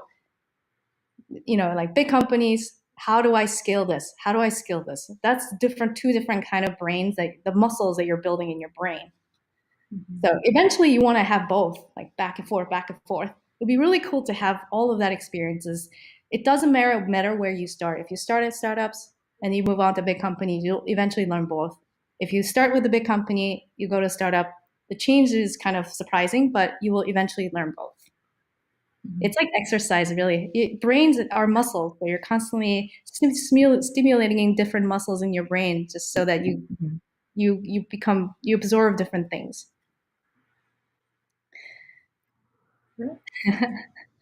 So yeah, hopefully this was helpful, and it is 10:35, so I'm sure people are back for the second part of this lecture. Yay, thank you everyone. Let me screen share my, thank you everyone for volunteering, being so brave. I don't think I could have done this actually. So, I mean, if I was one of you guys, I don't think I'll be too shy to actually share anything. It takes a lot of thick skin, and you already have it, which is why I admire you for it. Let me go back to my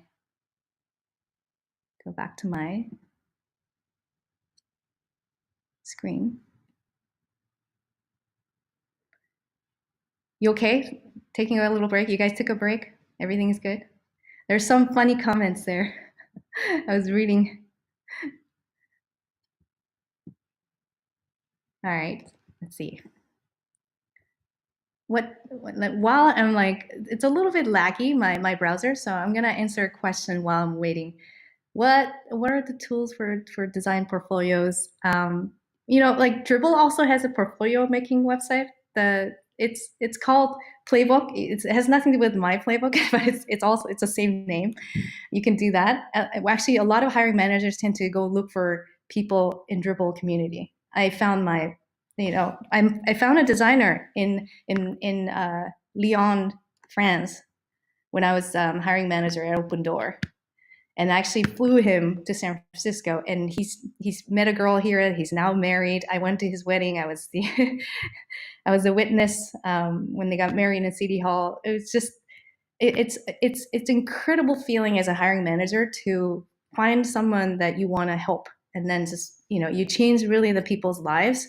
It's incredible feeling, and so that's probably the reason why people love doing this and finding talents, looking for talents, and it's like, who can I help?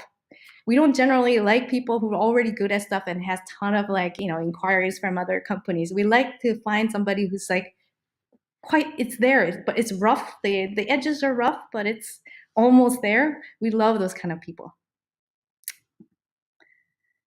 Okay, still waiting, but let's see. Sorry about this. This is a little bit laggy. It will happen. It happened last time. Hey, Jessica. While you're waiting to share your screen, I thought we could do some questions in the Q&A tabs. I know that there's been a lot of people upvoting questions.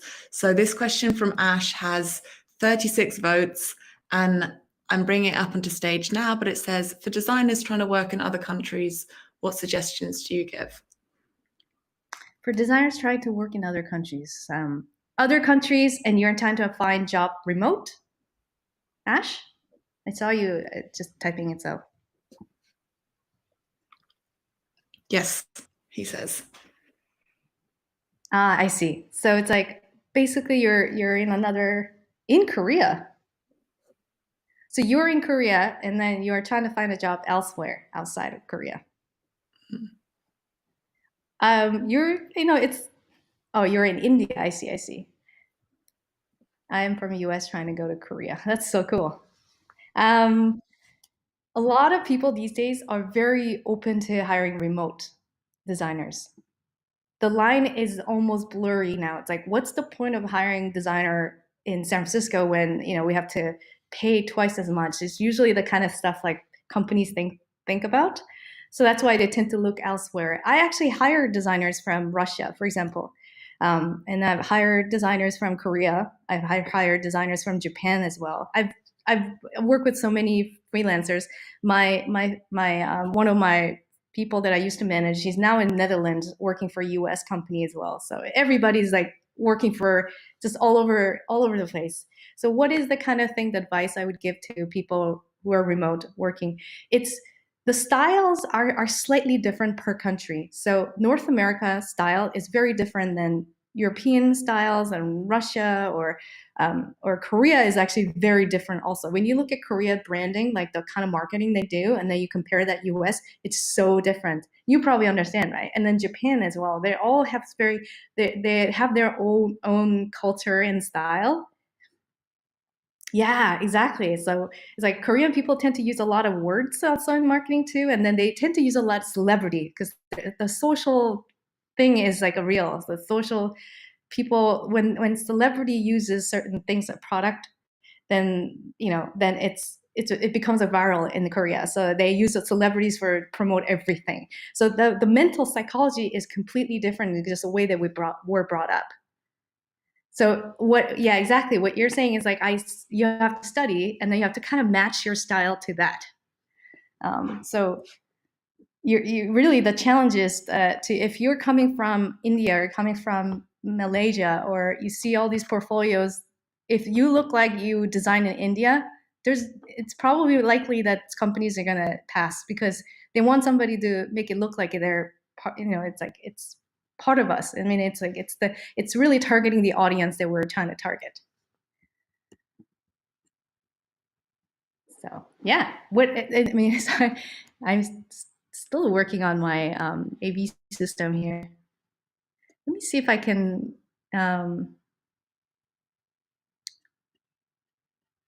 Renee, is Madeline gone? Hey, Jessica, can you hear me?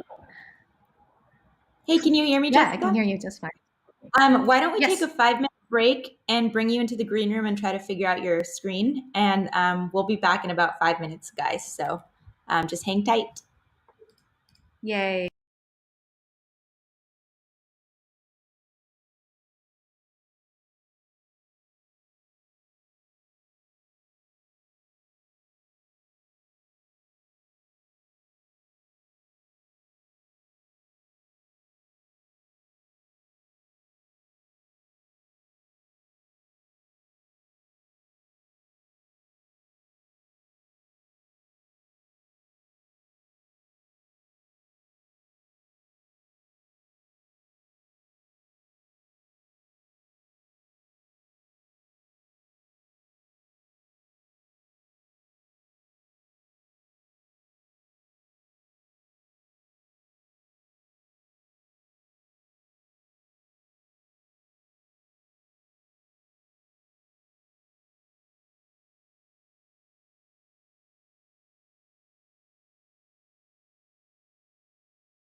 Okay.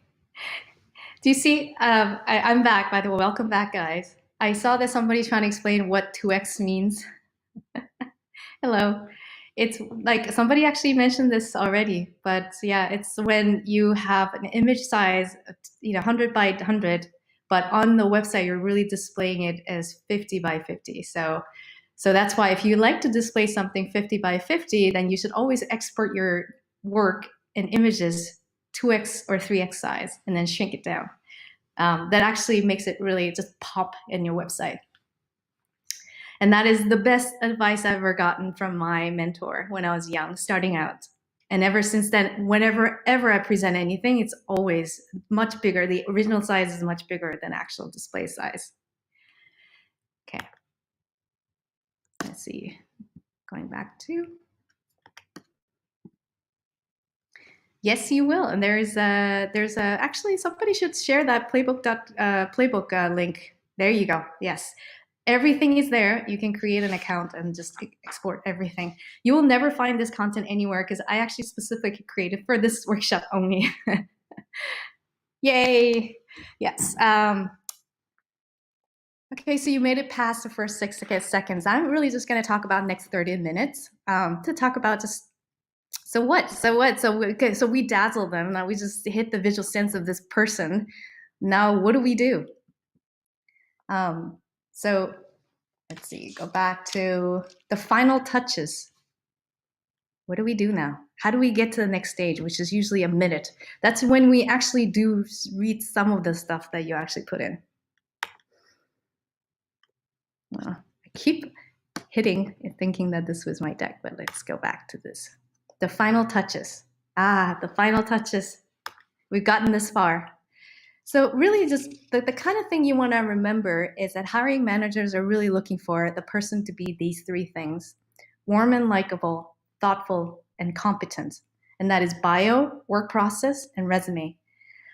It sounds very fluffy, actually. It sounds really fluffy, but it's really hard to find somebody who can actually check all these boxes. So I'm going to get into a little bit of details, in each of these categories. So what hiring manager is thinking of when they're bringing somebody onto the team, can you get along with my team? It's like, are you going to be all drama, or are you going to be like somebody who can actually get along, go out, have lunch with, and then have drinks with? And that's like, okay. The second thing is when we talk about thoughtful is, are you a good communicator?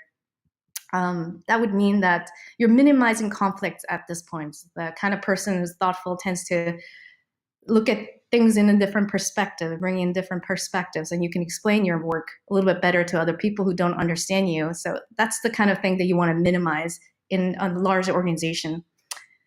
The last thing is competent. Can you do the job? Can you actually do the job well? Those are the kind of 3 things that you want to, and that's all you have to remember. Whenever you are in doubt, you've made a portfolio, you go to your friends, it's like, do you think I'm warm and likable? Do you think I'm thoughtful? Do you think I'm competent in this? That's always the kind of thing that you should be really asking other people. So first, warm and likable.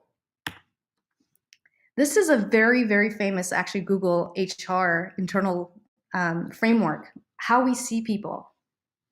And also hiring managers see candidates. We tend to, in our head, put people in 4 different buckets. There's competent and warm, and there's incompetent and warm, and there's competent cold, and there's incompetent and cold. And then we have emotions towards the people in each quadrant. So, and then of course, and obviously you want to target being competent and warm. And people sometimes get confused as competent cold. Like, it's competent is still good. Like, why do I have to be, warm? But we have different emotions towards these quadrants. So if you are competent and cold, the kind of emotions that we tend to feel is usually envy or jealous. And you don't want that because can you tell how I can fake warmness? Introvert. I'm an introvert myself. So I'll actually save that question later. That's very interesting. Competent and cold is, I think most designers are introverts, by the way. Competent and cold is when we feel envy. Incompetent and warm we tend to feel pity almost. Oh, he's so nice, but, or, oh, she's so nice, but, that's the kind of thing that we kind of feel, that pity or sympathy almost. You also don't want to be in that category either. So really, your portfolio and all the things that you put out there, LinkedIn profile, you're really targeting, I'm a competent, I'm a warm person. All right, so it's like unconsciously we process words. So marketing, the entire marketing team studies this, the kind of words that we have to use to make sure that we're selling the right kind of personality of brand.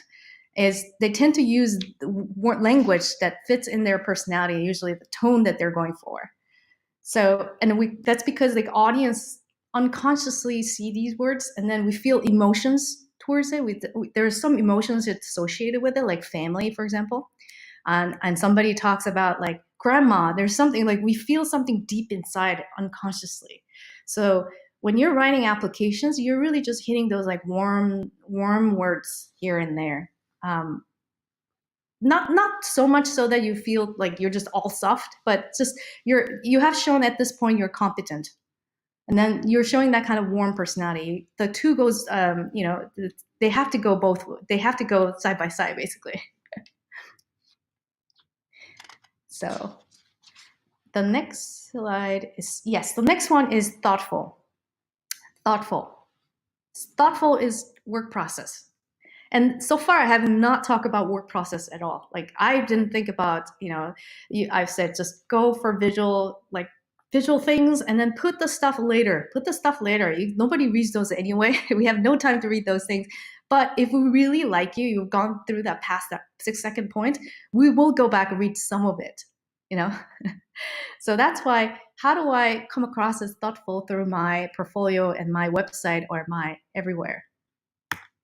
So can you communicate? It's really, humans are very interesting, is that we're really just two brains talking to each other, and two brains that grew up in different culture and different environments. We think very differently. We had a different kind of things growing up, the kind of pop cultures that Americans grew up with, and the kind of culture that I grew up with in Korea and Canada and as an immigrant is completely different. So it's really we're trying to constantly use language to communicate each other, understand each other. So I usually start with a problem that everybody tends to resonate. Okay, I hate traffic jams. And then you'll be like, I hate traffic jams too. And it's just almost instantly we're like, it's like we're on the same page. But what if I said, I think we should just, we should spend money on building SkyTrain so that from my location to work, it's going to be 5 minutes. And immediately you're like, no, I hate that idea. I think education is far more important to spend money on.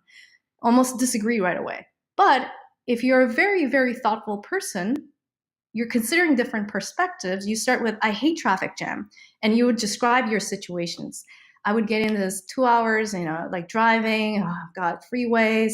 I could really, and now you're thinking about somebody else's like benefits of not doing that. It'd be like, I could really spend 2 hours just designing for a client. Can you imagine if I just say that 2 hours designing for somebody else? That would be like, 10 hours. 10 hours a week. Can you imagine? I'm going to produce so much. My productivity will be so much better. So, and then that person's still on the same page as you are because they understand you. You describe your situation so well that it's like, it's totally relatable. And at that point, whatever solution you come up with, he or she might not agree with you, but you've gotten to the point where like we agree on a lot of things together. And sure, this person might say, I'm convinced. I'm not sure about your solution at the end, but I am, based on what you said, I actually think you're approaching this very thoughtfully. So that's the kind of thing that, that actually minimizes a lot of conflicts when you're work situation in organizations. And of course, there will be people that never ever driven a car in their lives, and they work like 10 minutes away from work. They will never resonate that problem to begin with, that problem itself. There are people like that. Don't get discouraged. There are lots of people. There are different types of people. But you can always find people who resonate with your problem, how you approach things. But the solution at that point is less important. So that's what I mean by you have to come off as somebody who's thoughtful. So, and this is like one of my students actually last year, he created a Medium post, and this is totally just a passion project that he did. He created some random case study. He's never worked at DoorDash before, by the way. He just created a very article on Medium post and published it. And then really, when you're reading this, the passion comes through. You could tell, I could tell this guy is very thoughtful about things, because he wrote like a lot, and then there's a lot of personal stories, what he hated about things, what got him to do things. And he didn't do it in a very offensive way either to DoorDash. It was just very, very thoughtfully approached. So, and of course he got an offer from Uber. So that's how, like, Uber sees this, and I'm like, oh, I like this guy. That's the kind of thing that you're going for. It's through your writing, through your communication. You can't have one-on-ones with the hiring manager because we're going through 100 applications, right? So the only way you can get somebody to pay attention is to publish something online. And that person, and when they have to see, you've gone through that 6 second, that whole first impression phase, you've gone past that, that person has materials to fall in love with you, basically, as a candidate. So you're providing that kind of things. You're just that kind of marking all those things all over the internet to make sure that you're that kind of person. And of course, the three kind of advice I have here is be honest and real. You don't have to sound like, yes, pro when it comes to work, but then in writing and thoughtfulness, you have to the realness has to come through, that you are a human being. You are, you have different perspective. It's not so black and white and things like that. Get a writing coach. The best thing I've ever done in my life probably was getting a writing coach, actually. So, and that person kind of tells, and it really teaches you how to story tell your thought process. Get someone to proofread. If you don't have time for coaching or lessons or like that, don't worry about it. Then get a friend who's good at writing to do it. There's a lot of friends who just have a natural talent of doing proofreading or editing, stuff like that. So just try to, just the whole idea behind this is just, putting something out there on the internet where the hiring manager sees it. I'm like, oh God, this guy is so thoughtful. I really need to get to know this guy more. Okay, so now finally, I see. So should we not include our process? What I'm saying is the first part is really just hitting those like visual senses first, and then go back and write those work processes. But it's a reverse. A lot of people tend to do like work process research and user studies first, and then do the final product. Don't do that. Do the final product first and go back and write those. And a lot of in-house designers, we know that trick also as well, because we almost never go through that UX process like school people do. We tend to just create work and we go back and write it. But that's only when you're satisfied with your final work and final product. Otherwise, you keep it going. You keep going, creating just more final work first, and then when you're truly satisfied with it, and you go back and write. Does that make sense, Megan? That's a great question.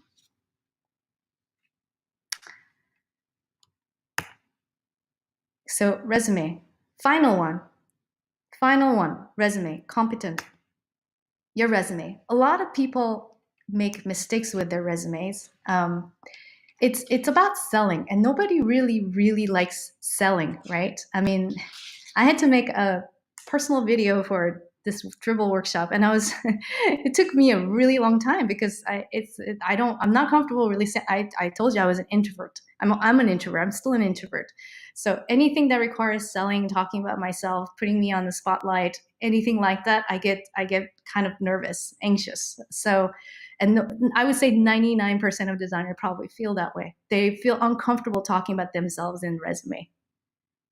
Yeah, so I struggled that so much. So I was like, let my competence come through my work. That's usually how artists and designers think. But it's really, you're really not helping hiring managers. So hiring managers are really looking for reasons to hire somebody because it has to get past the hiring committee. They want to be championing you almost. But if your resume says freelancer, it's like, and then it's very little something about it, then it's like, there's not a whole lot of things I could sell to my colleagues that you are the right person for this job. So at this point, you've already gone through that first 6 seconds, you dazzle them with your work, you've shown your thoughtfulness. And lastly, you're giving them a little something for them to go to their colleagues and say, this alley guy, this person's legit. So what happens is that, again, these are words again. You're throwing words out there that are so relevant to what they're solving. Relevant is all relative, because sometimes you're coming, sometimes like you're building something for Ubereats and they already rejected you and you have to rewrite again. You want to make sure that you're kind of hitting the right balance of what's sort of generalized, but also kind of it's the kind of place that you want to be in. So you're hitting those words like design system, or UI designer. If you're applying for UI designer, you want to throw UI designs out there. You want to put, I've designed dashboard, I've done this, I've done that. You're just kind of breaking those freelancer, what you did during that time, into 3 different buckets of things. If you're a student still and you're coming out, I just saw somebody's resume just now because somebody shared it. It looked like you were doing something else, non-design work in the past. I almost discourage people to put anything that's not relevant to that job there, or somehow you position job to be something slightly remotely closer to it. Because again, you're giving us, like, you're helping us sell you in our organization. You're not just, so you don't have to feel so uncomfortable about talking about yourself. You're really helping somebody by doing that. So if that makes you feel better, I would say that's the kind of like positioning in your head it should be. So be relevant, be descriptive. If you came from, I say, if you're a sales manager turning yourself into a design person, your sales manager, you can still say you worked in sales, but are there any times you actually design a sales deck maybe? Then you can actually talk about that. That kind of stuff, like something that you did that's kind of relevant to where you want to be. You just want to just change it a little bit.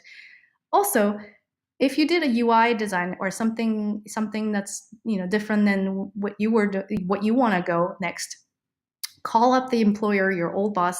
We don't care what you put as a title. These days, nobody really cares as much. So that's the kind of thing. Is like people tend to change things a little bit around. The title don't matter as much if you're so close to it. I will answer that gaps question maybe during the Q&A. That's also an important question as well. This whole resume is all about further explaining why you're a pro at this thing that you're applying for. So I keep saying pro. It probably might give you some kind of anxiety. It's like, I'm not a pro. I'm still starting up. But if you've done it enough times, your design is like it's very. If you spend enough time and effort into it, you become pro at it almost pretty quickly. So don't feel so discouraged. You're a pro. You're all pro in my mind. You have to think like you're a pro. So let's just recap here. Let's recap. Portfolio is just there to help you get a job. And like I said, it's a packaging. It's not a product. So don't feel like you need to be emotionally attached to it. Personal branding is okay. Doesn't have to be. It's just a packaging. You're really selling yourself through packaging. The second thing is the first 6 seconds make or break an opportunity. It's really just about the first impression, and I'm talking about visual senses. You're really hitting those visual senses. Motion comes into picture as well. And the third thing is build a portfolio as if you're already awesome at that job. And you have to sort of, psych yourself. If you're not feeling it, most artists don't feel that way. I've talked to artists who has tens of thousands of followers or hundreds of thousands of followers. They still don't feel like they're good. We're always going to feel like we're not good enough. So, but it's really just a mentality you just have to kind of play. It comes and goes. But when you're feeling like you're a super person, then you tend to be very confident. And there's times, the days, and you just feel like you're crushed and can't go on anymore. We go through those like emotional phases constantly. And finally, make sure that when you build on the sort of portfolio and resume, ask people around you, do I come across as these 3? Warm and likable, thoughtful, competent, and really just, really make your resume and portfolio, make it look like you are all those things. You're hitting all those spots, and it really helps the hiring managers to really understand you. And then again, this is if you don't take away anything from this workshop, like really display your work at 2x its original size anywhere you display it. Museum, I told you, museum, it is really, the lighting is really just sometimes 90% of the work. So that is the most important advice I've ever gotten as a junior designer. Grandma and 2x, 3x size, exactly. And this is my advice to you who are starting out. Your final 2 attempts will always be better than your first 2. You know, a lot of people tend to stop and like, oh, I'm not good enough. But if you just keep going, you realize, oh, wow, my final 2 is always, it's so much better than the first 2. This is the reason why you keep going. It's a story. The reason why I actually turned myself into a designer pretty late, 26. You know, a lot of people I see, they're like 21, even 15 I saw, they were designers. I actually was something else completely not related to design before that. And that's when I was trying to get into design industry. I'm 40 now, by the way. So I've had a long career. I was a 54, yay. So I was a data engineer. I worked in speech recognition system. I was basically an engineer. And then I discovered this a whole new world of UX. And that's why I wanted to get into this. And then I was very discouraged because I had a friend who's kind of very, very mean. He's not mean. We're very good friends now, but it come across as like, when you're very insecure about your work, sometimes everything is so sensitive. And I was actually traveling in Amsterdam. Anybody from Amsterdam here? Is that, thank you. Amsterdam went to Van Gogh Museum, and I walked around and I saw that he became an artist at 27. And it was not a natural talent that he had. Van Gogh was not naturally gifted maybe he was also on a ton of drugs. But 27, I saw his work. And it was just, he was not that good. Like he just looked, all the work that he did looked like he was just learning how to paint and how to create. So that's when I realized, maybe I'm not too late after all. So that's when I realized I'm just going to keep going down this path. It's 27 and he created the most amazing work, maybe probably 5 and 6 years into it. Again, that's 10,000 hours right there. If you do anything 10,000 hours, you'll be good at you'll be so amazing at it. I believe it, and I've seen that happen left and right everywhere. So it's really just about practice. My advice to you, just keep going and keep practicing the piano, keep doing it. We're in this art field, it's very competitive, it's very visible, and it's very sensitive and very emotional to us. But I think again, just keep going. So that is it. Is that the final? Let's see. That is, and any workshop materials will be available here. We ended pretty short, but I'm going to save the next 50 minutes or something answering questions, and maybe if we have time, we can go through other portfolios as well. But thank you so much, guys, for sitting through pretty much 2 hours and 10 minutes together. This has been such a wonderful, wonderful experience. I really, really think you guys will do great. I have a LinkedIn. You can, send me a LinkedIn connection.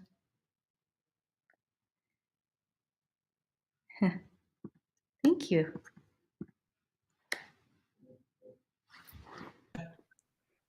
Thank you so much. That was incredible. I feel like everyone learned so many tips and tricks that aren't out there and aren't readily available. So appreciate you.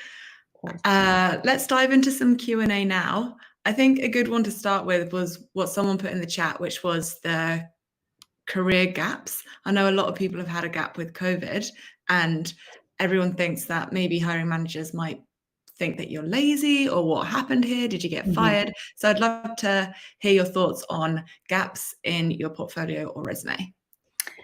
Yeah, it's very interesting. I can't say that gaps don't matter. There's some advice out there that gaps don't matter, hiring managers don't look at it. Actually, we do. We do look at it, honestly. That's actually the reason why I started that nonprofit design thing program last year, because I was kind of, I felt bad for people who couldn't get a job right straight out of college, because nobody was really hiring at that moment to, and then they would have this gap in their sort of, that, when there should be really learning and getting training. So I actually told them, put that nonprofit organization in your work experience. So just put it there, say that you are a UX designer, and then use me as a reference. Because that way you were still doing something, you were still practicing, you're still doing stuff. And it doesn't really have to be work. Maybe that's what it is. The gap is there because, you just don't know what to put in there, but really you have done something. I'm sure you have done something. Maybe you were helping a friend with their packaging, or maybe you were doing something. So as long as you put something there, that's okay. I mean, I rather see something than what you did there than just leave a big gap. And some people might just say, like, I was on a medical leave, and that is a completely, totally valid reason. It is not oversharing or anything like that. I just like to know what happened there.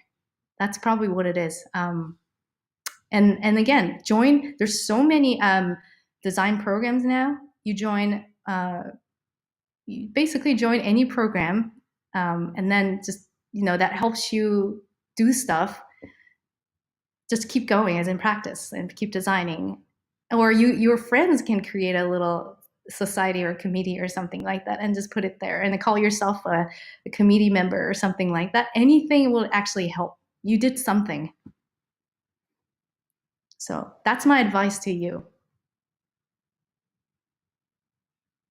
Oh, the second question, what if we don't have many presentable projects yet? Okay.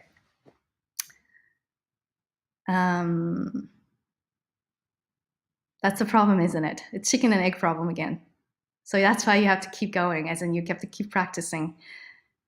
Like I said, go to consumer review websites, look at all the people complaining about your favorite product, and then solve it for them. And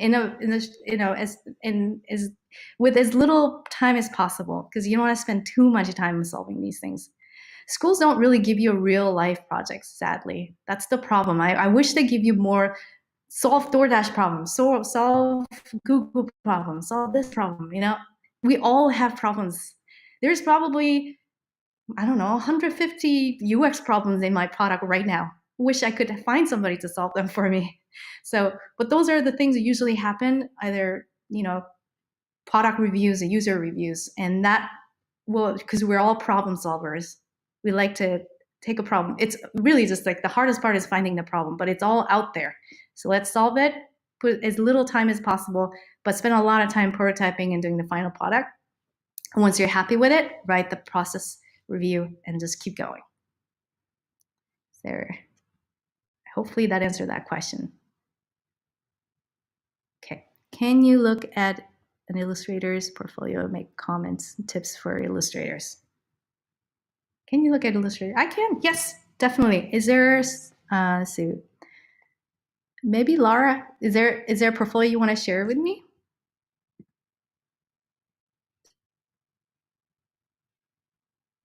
Okay.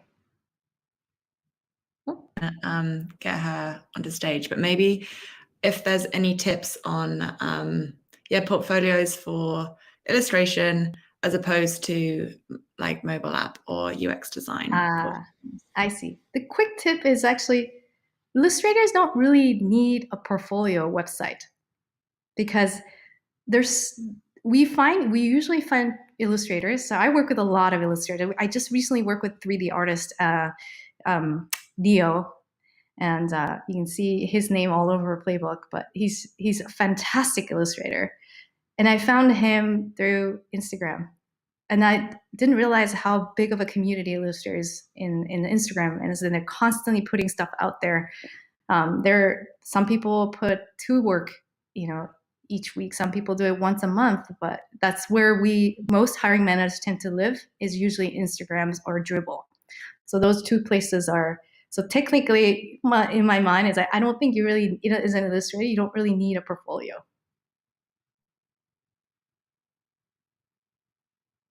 Okay, how to bring our personal branding into our portfolio, so it's just not the display of your work. Personal branding, I wouldn't spend too much time on it. It's because it's the last thing we look at. Yes, sure, it gives you that kind of, it makes you feel good. It's really self-expression, isn't it? But if you really think of a portfolio as a packaging to target an audience, which is hiring manager, you think very differently. I wouldn't spend that much time trying to express my personal brand through website. So that's the idea of, that's why I said minimize personal branding. If you want, then you should do it if you're good at it. But sometimes if you don't do it well, it's actually more distracting than it's helpful. So that's why it's a risk that you're playing. So maybe Barb, that maybe you feel like you're strong. I'm really good at making my own personal brand. I actually think it'll be helpful. Then send me your portfolio separately, and then I'll give you my feedback whether or not it's helpful, or you could probably use just a template and then minimize that risk of hiring managers getting distracted by it. Okay, next question. How many projects do you recommend having to launch a portfolio? Oh yes, that's a great question. I would say normally 4. 3 seems a little bit too small number. 3 is almost like, I feel like I just got to know you, but not enough. So 4 is usually a good number, but usually 3 is like work related, or passion project is fine. School projects, sometimes school project can go in there. You won't really want to just one amazing project. If you dazzle them with some like one amazing project, we look at other ones that go, oh, that probably is just some old work. We tend to like write a narrative in our head. We fell in love with your first one. The rest one will be like, I'm sure he probably did it when he was like, I don't know, 20, 21, just in college. So it really depends on how comfortable you are. I would say focus on that first one. Like, it has to be so amazing. And then the rest of it is like, let's maybe go for B- or B or B+. So you have A+ project, and then you have a couple of B- projects, just to show you that it's portfolio, your portfolio is somewhat complete. What does a good About Me page look like or include? What a hiring manager is looking for in this page? Ooh, About Me page. It's funny is we almost never look at About Me page also. We go straight to LinkedIn.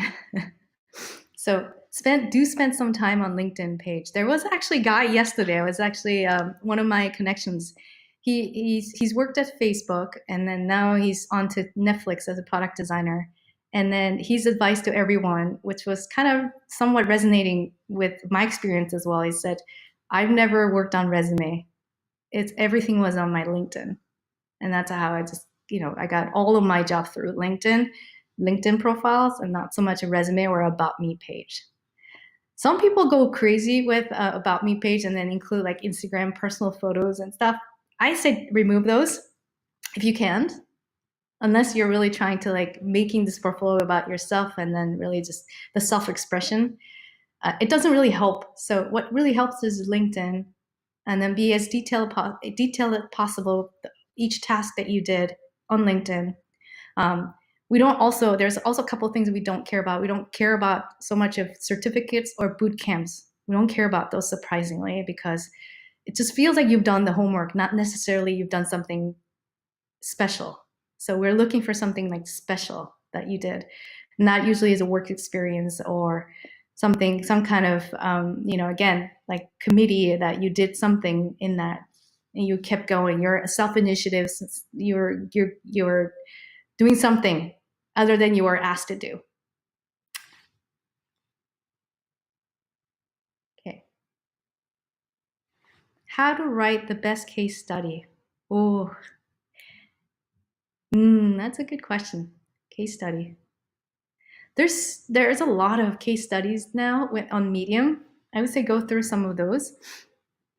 you will hit the writer's block. I hate also this part too. I hate writing so much, so that I got a coach when I was, basically like maybe 5 years ago.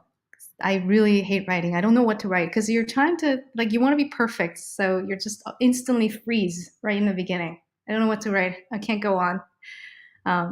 So the writing coach actually has taught me, what she did was just write what you think right now. You don't have to, it doesn't have to make sense.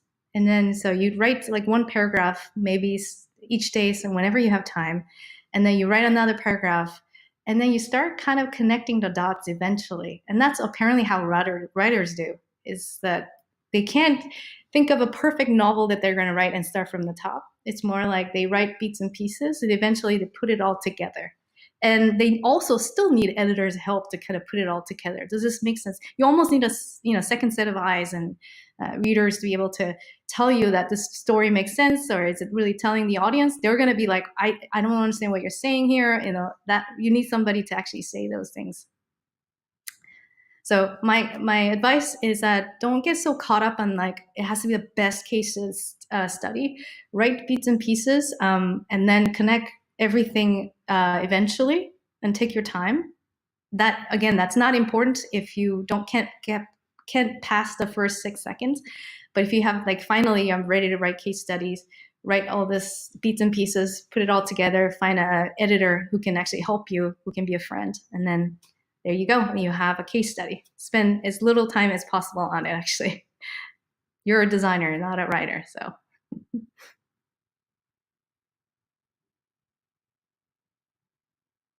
What was your inspiration for Playbook? Oh, thank you for asking that question, Nat.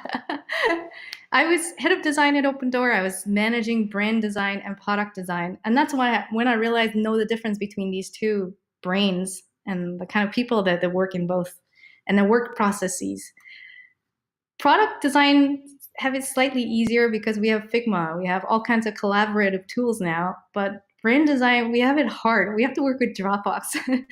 So 90% of my designers were just, most of the time, 90% of my designers are looking for stuff in Dropbox. It's a lot harder when you have 500 people asking for assets all the time, because we're constantly, we have to hit the social media, we have to go like this, and we have to go LinkedIn, now let's go this, like graphics for this, the different sizes of that. It's, Madeline, you probably understand the kind of assets that we're dealing with. It's just like, and then people get burned out left and right. I would say most brand designers coming into this industry thinking that they're being creative realize most of the time they're spending a lot of time just doing file management. So that's the reason why we created a Playbook. So that we wanted to make that file management part easy for brand designers and marketers and anybody who deal with a lot of assets like videos and social media. That was the inspiration. Thank you. What qualities should leader and person having a leadership role in UI UX team must have? Oh, great questions. What qualities? Leadership role. It's a lot of my best managers back in the days, they're not necessarily the best designers. I would say if she designed certain flow or something, she's probably not the best UI designer. So it's like, she will never get 500 likes whenever she posts something anywhere in social media. She's not that kind of person, but she's got extremely high emotional intelligence. So, which means that self-awareness. There's self-awareness both internally, understanding herself as well as like how she's viewed by others. Like she's constantly balancing those out, and she's helping people out, coaching, making sure that other designers succeeding. It's funny because I became a design manager and head of design, is that I realized that there are far, far better designers out there than me. I was probably like a B+ designer, possibly, if not B-. But these are, where I was talking about A+ designers coming in, and they don't need another fantastic design. I just need to support them to do their jobs well. So you almost become almost like a supportive role at that point. And a lot of people find it, so on LinkedIn posts, I wrote up the journey of what it's like to go from IC to manager, a very emotional roller coaster of who am I to going through that whole identity change. I actually wrote a pretty article about that. That happened maybe a few years ago.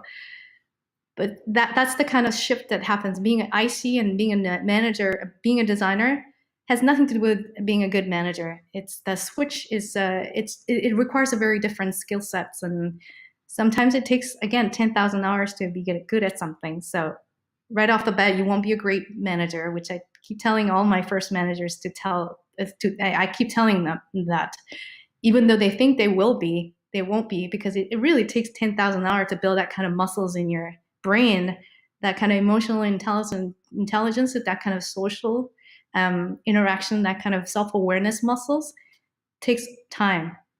So, all right, next question. Are recruiters drawn to versatile designers being able to use multiple softwares, master in specific software? Great question. I like to think you should know as many tools as possible, not because the use of tool has nothing to do with actual competence, because some of my best designers tend to just use Photoshop. Done, one tool, just be done with it.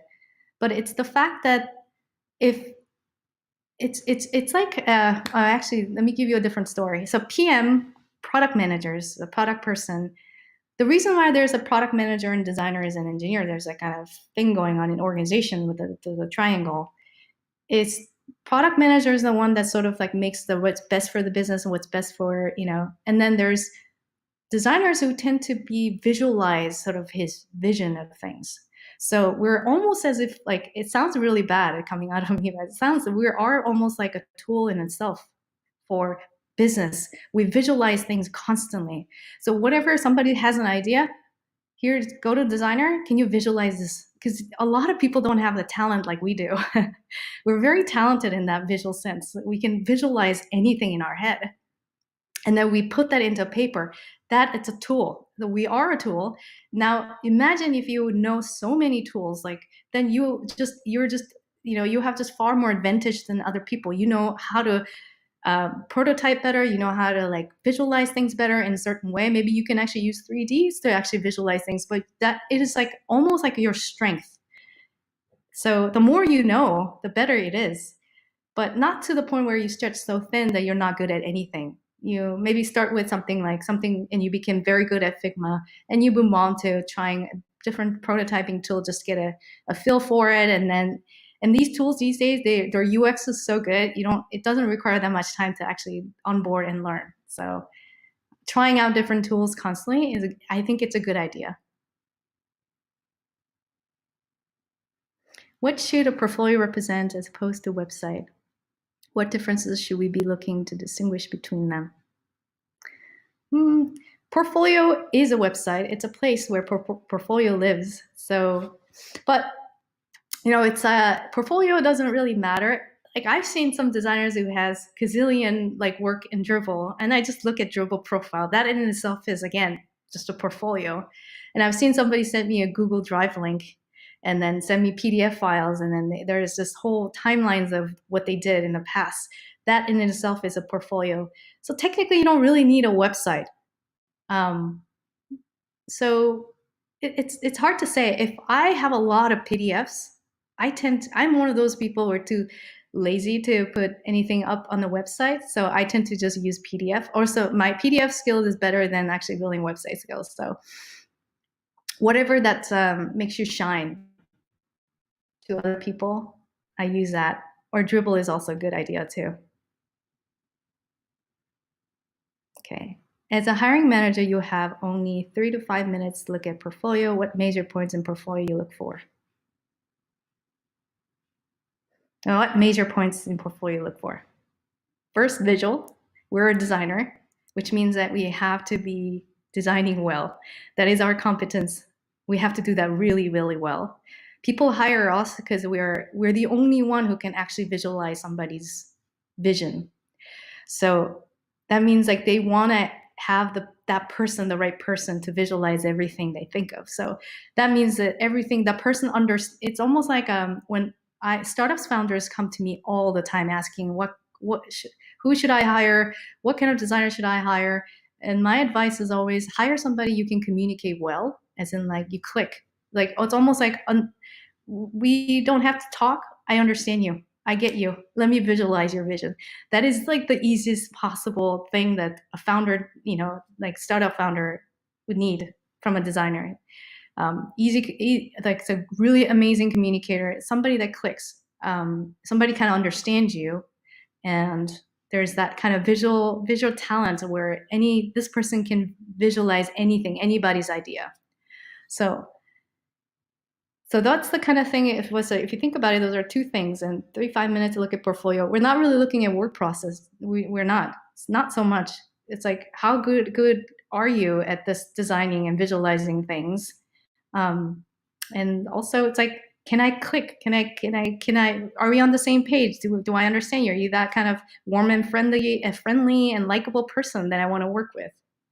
We at Open Door, we had earlier days. We had this kind of hiring rules where.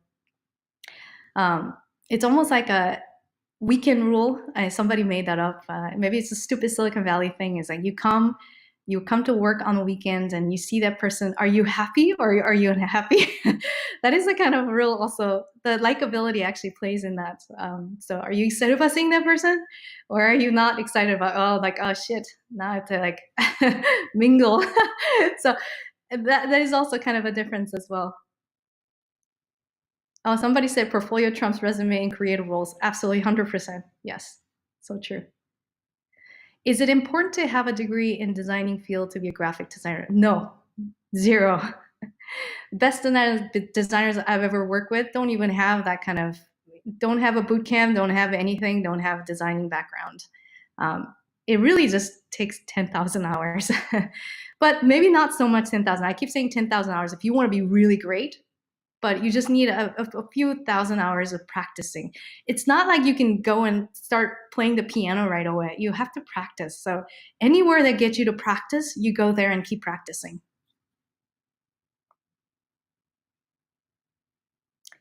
Could you mention the best way to make those prototype videos and embed them?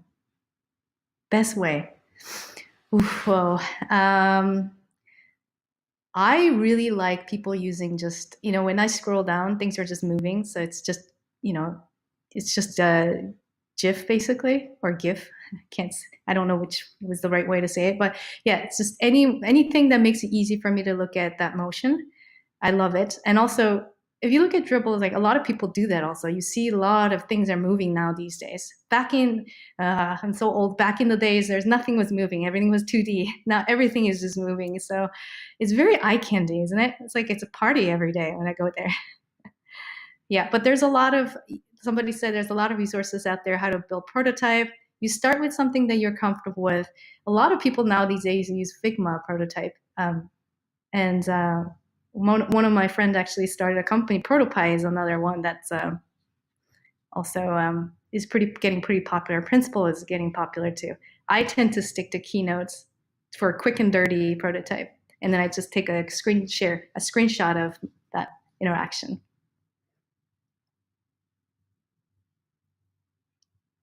I was wondering, would you want to do a couple more portfolio reviews? Yeah, let's do it. That sounds great.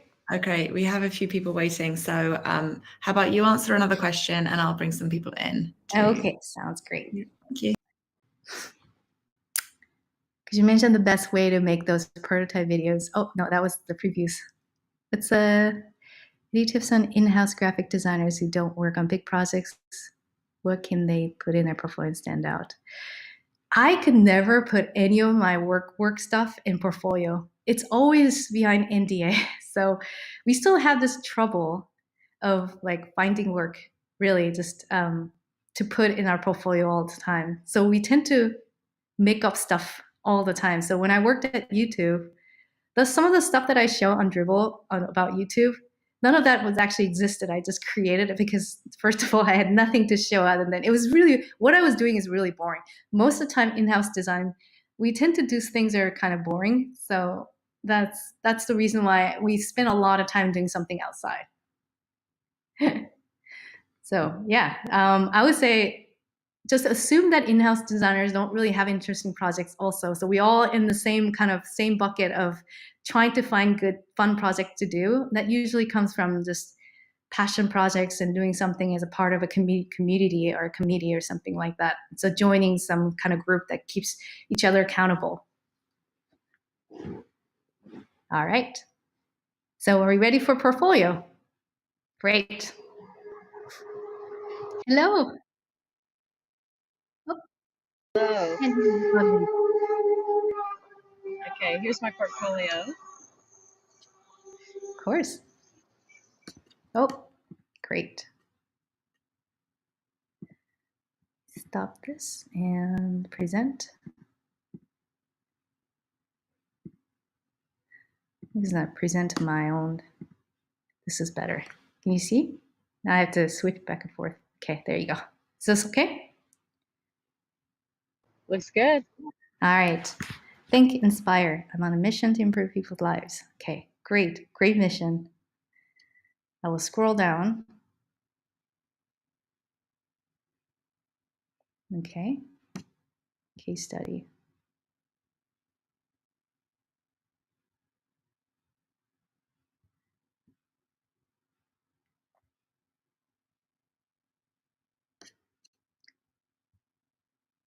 This is a portfolio. Actually, I would pause. Yeah, definitely. I would. And I would spend more time on. Let's see, courageous conversations. Okay. Usually, I scroll the way down. Actually, most of us do. Scroll down. Scroll down.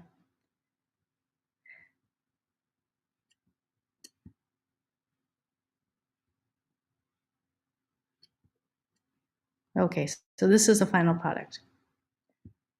Yeah, that's right. Oh, I can see that you have some you have some visual design background. I can tell. The spacing. Self-trained. Self-trained, that's great. Yeah, I can see the spacing is done right. There's some interesting spacing going on, like the white space.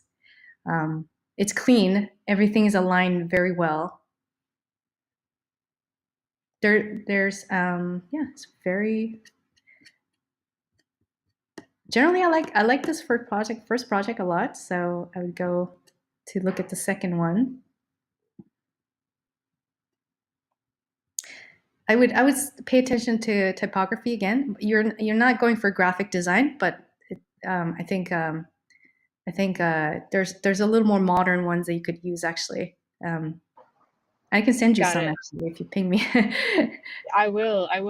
Is it the heading? Is it the serif or the sans that's problematic, or both? I think it's the combination of these things. Don't quite feel like it's quite modern just yet, but these two, they're pretty good. I think it's just if you want to just upgrade just a tiny bit, just optimize a little bit more. I would pick a slightly different title. I like this one. I would pick different one for the big title. Okay, thank you. This one's fine. Let's see. And what was your biggest problem when you're job searching? I haven't started yet because I have work with the first product that you saw, Nautilus. I'm working with them freelance now. And then I have another gig that I freelance on, but I am looking for permanent work in a bigger company. Have you applied? Not yet, because I've got these other gigs going right now. Oh, okay.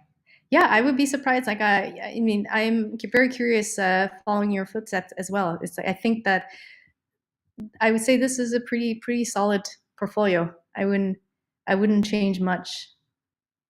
These are all very interesting also project too. And you can see that I don't read any of that stuff. We are very visual people. I think the reason why I would talk to you, if I were the hiring manager, especially if you're talking about, I would apply for somewhere that's like real estate related, or because backyard homes. It just feels very, and then somewhere that's educational, So it's like if you apply for those employers, you have a far bigger chance of actually getting like on-site interview, because it already feels like it resonates. The reason why I look at this, I'm like, hey, it looks like open door. That I stopped a little, I paused a little bit. Have you noticed? Yeah. Yep. That's Gotcha. because I'm also worked on real estate. So it's like if I were to look for somebody actually to understand real estate and interested in real estate, interest is actually one of the most important thing too.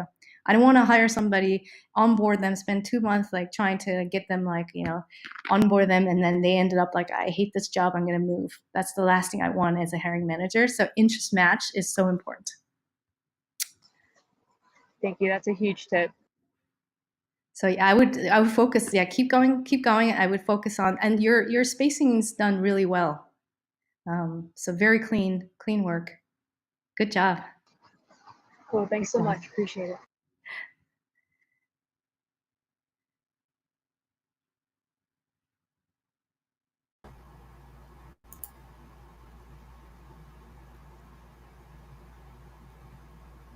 Hi, Nick.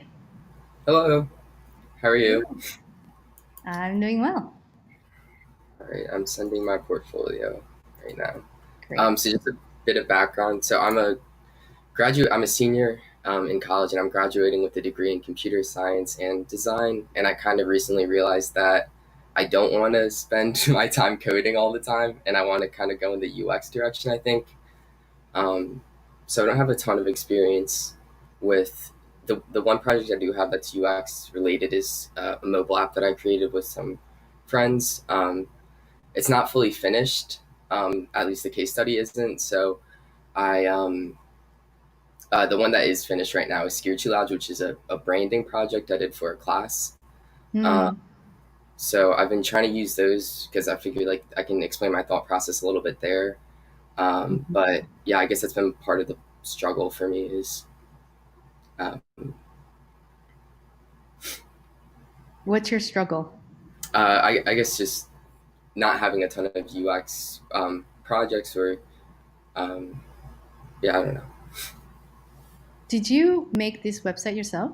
Yeah, I coded this from scratch and I designed it all myself. I wasn't sure if it was too heavy on the personality, but I wanted something that felt unique. You have a talent. I'm saying that you have different talent, which is coding. A lot of startup these days look for designers who can code. Mm-hmm. So it's in your favor now. The whole trend is in your favor. It's because front end, to hire both front end developer and then designer, it's very expensive. If you hire somebody who can code and design at the same time, it also saves a lot of communication time, a lot of process time, managerial time. It cuts everywhere. It's just perfect for startups. So I think it's your strategy more of a is hiring. Whoa, that's awesome. Wow, that's cool. Your strategy, your strategy is really not applying for design roles per se, but you're looking for that first designer role at a startup. And that gets you to the first stepping stone. And then you'll learn how to design a lot there. And then you'll be coding also because you know how to code CSS or JavaScript or whatever you just did there. This awesome thing. So your strength now, you're really communicating your positioning, personal positioning towards when you're applying for jobs is I'm a designer who can code, or I'm a developer who can design. Yeah, and I think that's hopefully that's great that came across. That's what I'm trying to get across. Do you have advice for I guess looking at finding startups, because I think it's been harder to find startups for me, I guess. Or I'm not sure exactly where to look for those types of. Oh, you would say that. Oh, where do you live? I'm in Bethlehem, Pennsylvania for school right now, but I probably want to go to the West Coast, or I'm really open to anything. Boston too, I've been looking at, but just wherever I can get a job, kind of. But I love the West Coast and the Pacific Northwest, really. Seattle, San Francisco, and there recently. I can't imagine you not having to, you can't find a job at a startup. What I would do, because startup jobs are often not advertised. Yeah. If I were you, I would go to TechCrunch every time somebody announces funding and it's like small startup and they don't look like they have a designer already. You reach out to them through LinkedIn or email them. LinkedIn, Okay. just casual LinkedIn is fine too. I'm a designer who can code or something like that. You would write us nice introductions, and then you do it often enough. Eventually, somebody will respond, Mm-hmm. and then that's how Okay. you get into that kind of startup world. Awesome. Thank you. Yeah, good, awesome work. Actually, it looks amazing. Thanks.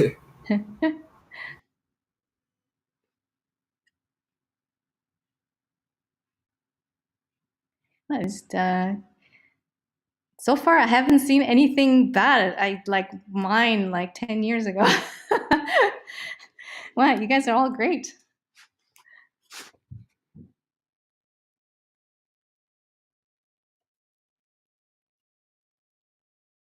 All right. Hey, Jessica. Yeah. We're just going to get a couple more people up on stage here.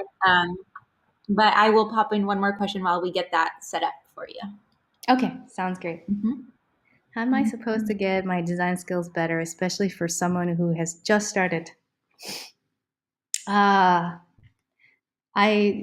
just started. Okay, we all started at some point in our lives. Better designer. Better designer. There should be a workshop. There should be almost like a 2-day workshop on this thing, really. Maybe more like 2-month workshop how to be a better designer.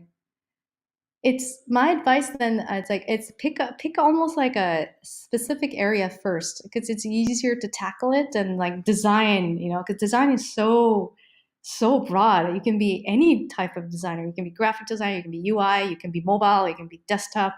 Just pick something that you want to be good at, and then just keep practicing there. Then eventually you like kind of come out as an expert, and then people start asking you to do stuff, and then you'll get bored. You start picking up projects that are not that and something else but adjacent. Then you start working on that and you become good at that, and you're just kind of moving towards like wherever you want to go, and you just kind of go with the flow at that point. But it's really just the first step of trying to be good at something. Don't start such a broad topic of design. Just say, I'm going to be awesome at let's say like dashboard. These days everybody's looking for dashboard designers. So I'm just going to be like awesome at dashboard. Let's start there. And then really what I actually recommend for people who are starting out, look at a lot of other people's work. You're again training your eyes. You have to tell what's good and what's bad. Go to Dribble, we're the top inspiration post. And then what do? You kind of start to trace their work a little bit as a practice. You trace, because at this point you haven't kind of established what is a good white space, what is a good layout. So by doing that kind of practice constantly, and you do that like 100 times, tracing somebody else's work, you learn so much just by doing that. All right. Ash. Hey, You're very engaged in the chat, so thank you welcome. so much. Thank you. Sorry for the lighting issues. It's 12 a.m. right now. Oh my gosh! Wow, So, you're trooper. Good for yeah, you. thank you so much. Let's see. Do you have a So yeah, portfolio for I me? posted in the chat. It's not a traditional portfolio. I'm still working on it. So it's a Notion-based portfolio for now. Okay. Continue. Okay, click on this. Yep, this is it. Oh, I love it. Okay, So I have it in both languages, English and Korean both. So both sides can view my portfolio easily. got it. Let's It's a see. bit text. It's a bit text heavy. I know that, but I'm working on it. It's still in the work in progress. Huh. Somebody asked that question previously. It's like, should I just make a website and portfolio? It's like, no, you can actually do Notion as well, just Yep, like Ash did. So yep, this is perfectly fine, and we don't care if it's a website or something else, Google Drive or a PDF. We don't care actually. The platform itself is less important than actual work in yep, itself. yep. So recently, I've been trying to cater my portfolio towards more like Korean design style, so I can like get more work and have more experience in that field. Mm-hmm. So I'm actually currently working in a startup also. It's founded by Korean designers as well, and I Oh, recently got a contract job from a Korean company, which is going great. that's amazing. So you Yeah, really have no. What is your problem? Have you applied with this resume? And did you get any feedback? yeah, I actually applied to Job Korea in Saraman. So I got one reply back. So I have an interview on 8th, 8th next month. So I've been preparing for that. Excellent. Yeah, I haven't updated my Behance in a while. I need to do that because I'm currently working on a couple of projects, but they are not finished yet, so I cannot post it publicly right now. Got it. Yeah, Well, I actually think this is completely this is a legit portfolio. thank you so And much. Notion Thank you. is smart using Yeah, Notion. yeah. Um, So the projects I have right now, they currently redirect to my Instagram, but I'm planning to make a full case study and write all the process and all. So this is just like a first step in that direction. got it. It's like this is a good example for people who are scared of making website. I don't like making website either. I think it's so much easier to tackle when you create a Notion and put stuff in it, or you start Yep, from a template and you put stuff in it. So yep, very nice. I yeah. have no problems with this. I think Thank you so much. this is excellent portfolio. So Thank you so much. again, I have nothing to say. I have nothing to add here. I think you're doing great.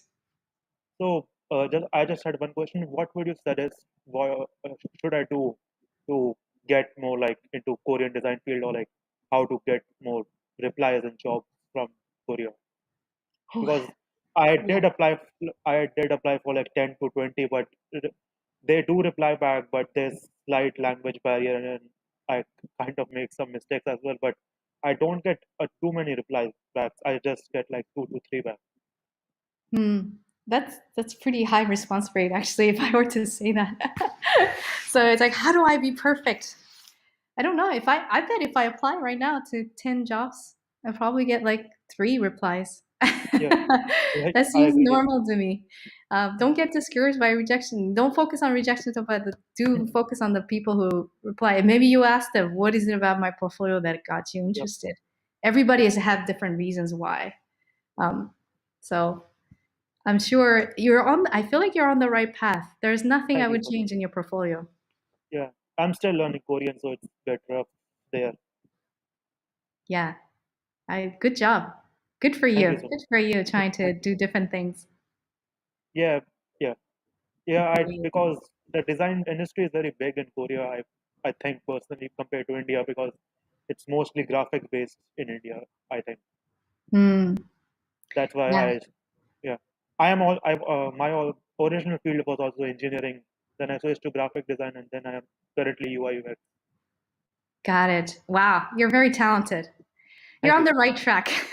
Thank you. You really Thank are you. on the right track. I have nothing to add to Thank you. whatever that you're doing a fantastic job. Keep working. It sounds like you're a very hardworking person, and Thank also you. it's a midnight over there, so good for you. Yeah, yeah, my yeah time yeah because I work late at night due to a lot of people I work with are in Korea, so my time zones are a bit off actually. Wow.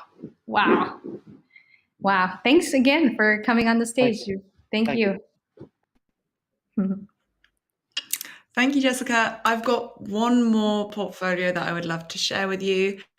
This was sent in to me by someone from Colombia who isn't too confident in her English.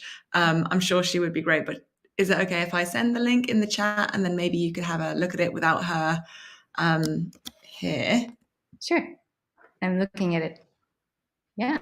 Oh, you got it. Great. Yeah. Thank you.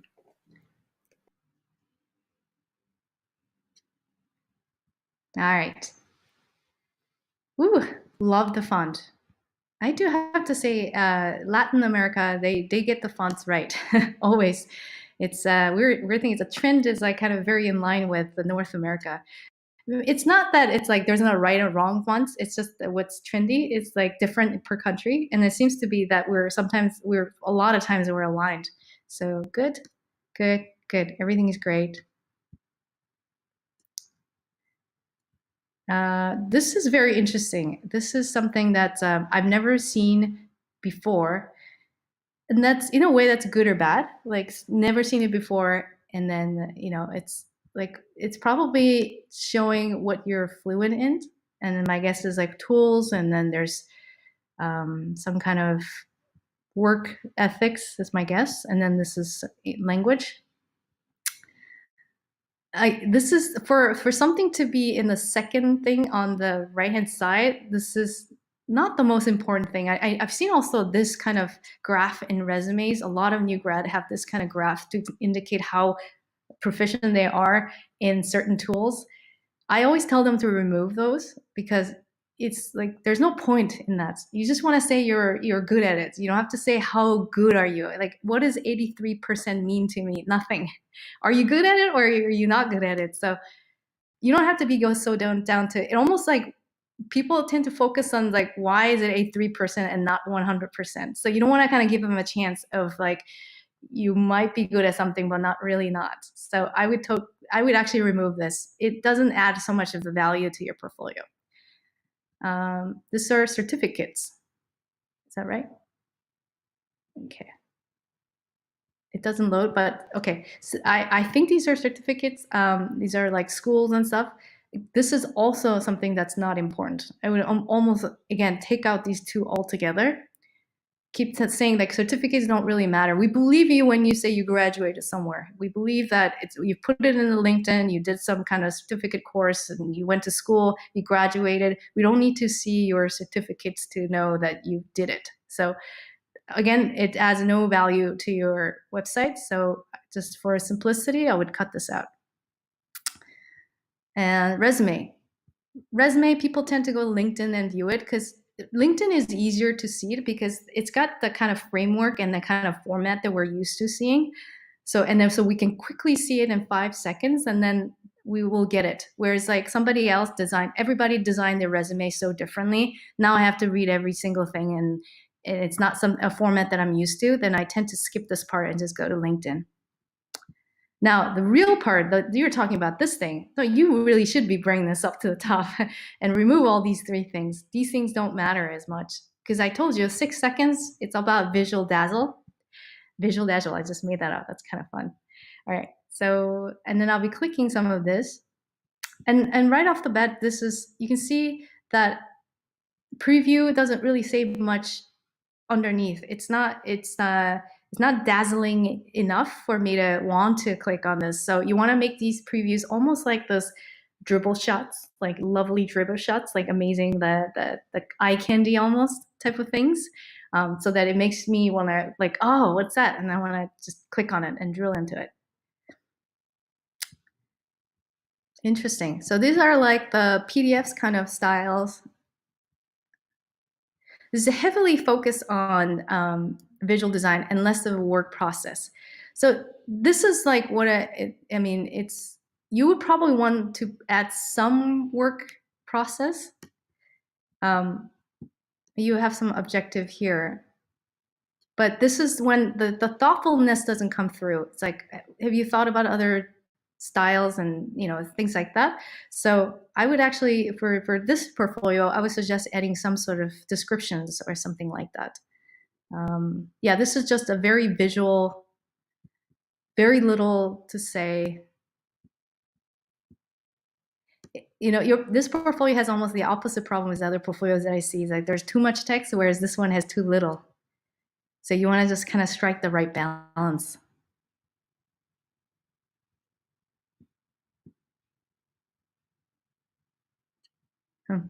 Yeah, that's generally the feedback that I will give to this person. Yeah, so you can tell right off the bat, there's a lot of personal branding here. Most people like to scroll down, and this doesn't scroll. So I would prefer if this was like the first page, and then you get to see people's portfolios right there and then. So yeah, that's the advice I would give to this person. But overall, good. Yay! And we're almost out of time, right? If you guys have any questions, additional questions, my inbox is kind of crazy right now just because we just launched a product last week, and I'm getting a lot of emails from that. But if you, my Twitter is, I only have 80 followers or something. So if you tweet something, I could probably get to it faster than my inbox. So ask me questions personally on Twitter, or you can send me connections through LinkedIn. Also, I'm pretty active there as well. And then also download these course materials through this playbook.com. I made it specifically for this workshop for you guys.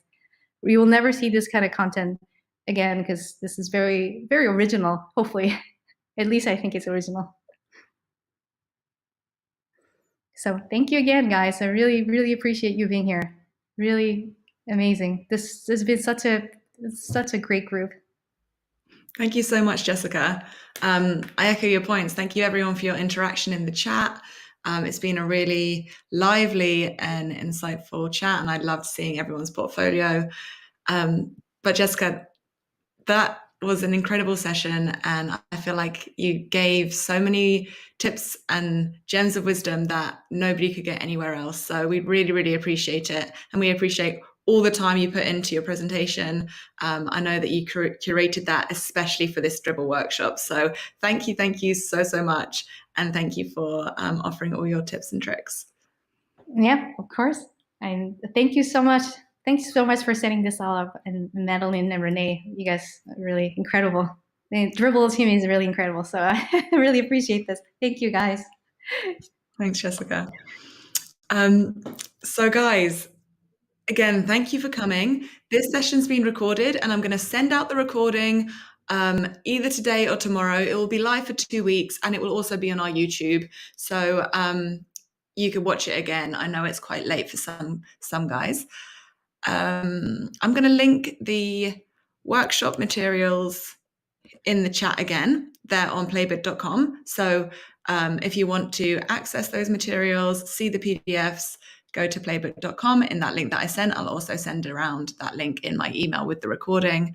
And I just wanted to say a huge thank you and invite you to our future Dribble workshops. We do these workshops every 2 weeks. Next week, we've got one with Kat Noon, who's really a champion for accessible design. She's going to be doing a 2-part crash course on how to design for accessibility. If you want a discount for that workshop, just DM me and come and learn accessible design with Kat Noon next week. And we have loads of future amazing workshops. One with John Contino about logo design. We've got one with Jake Knapp and AJ and Smart. So really excited for those, and go to dribble.com/learn to check out all of our future workshops. And that's it for this session. Thank you so much to Jessica again. Check out the materials on playbook.com, and thank you everyone for attending. We hope to see you at a future workshop.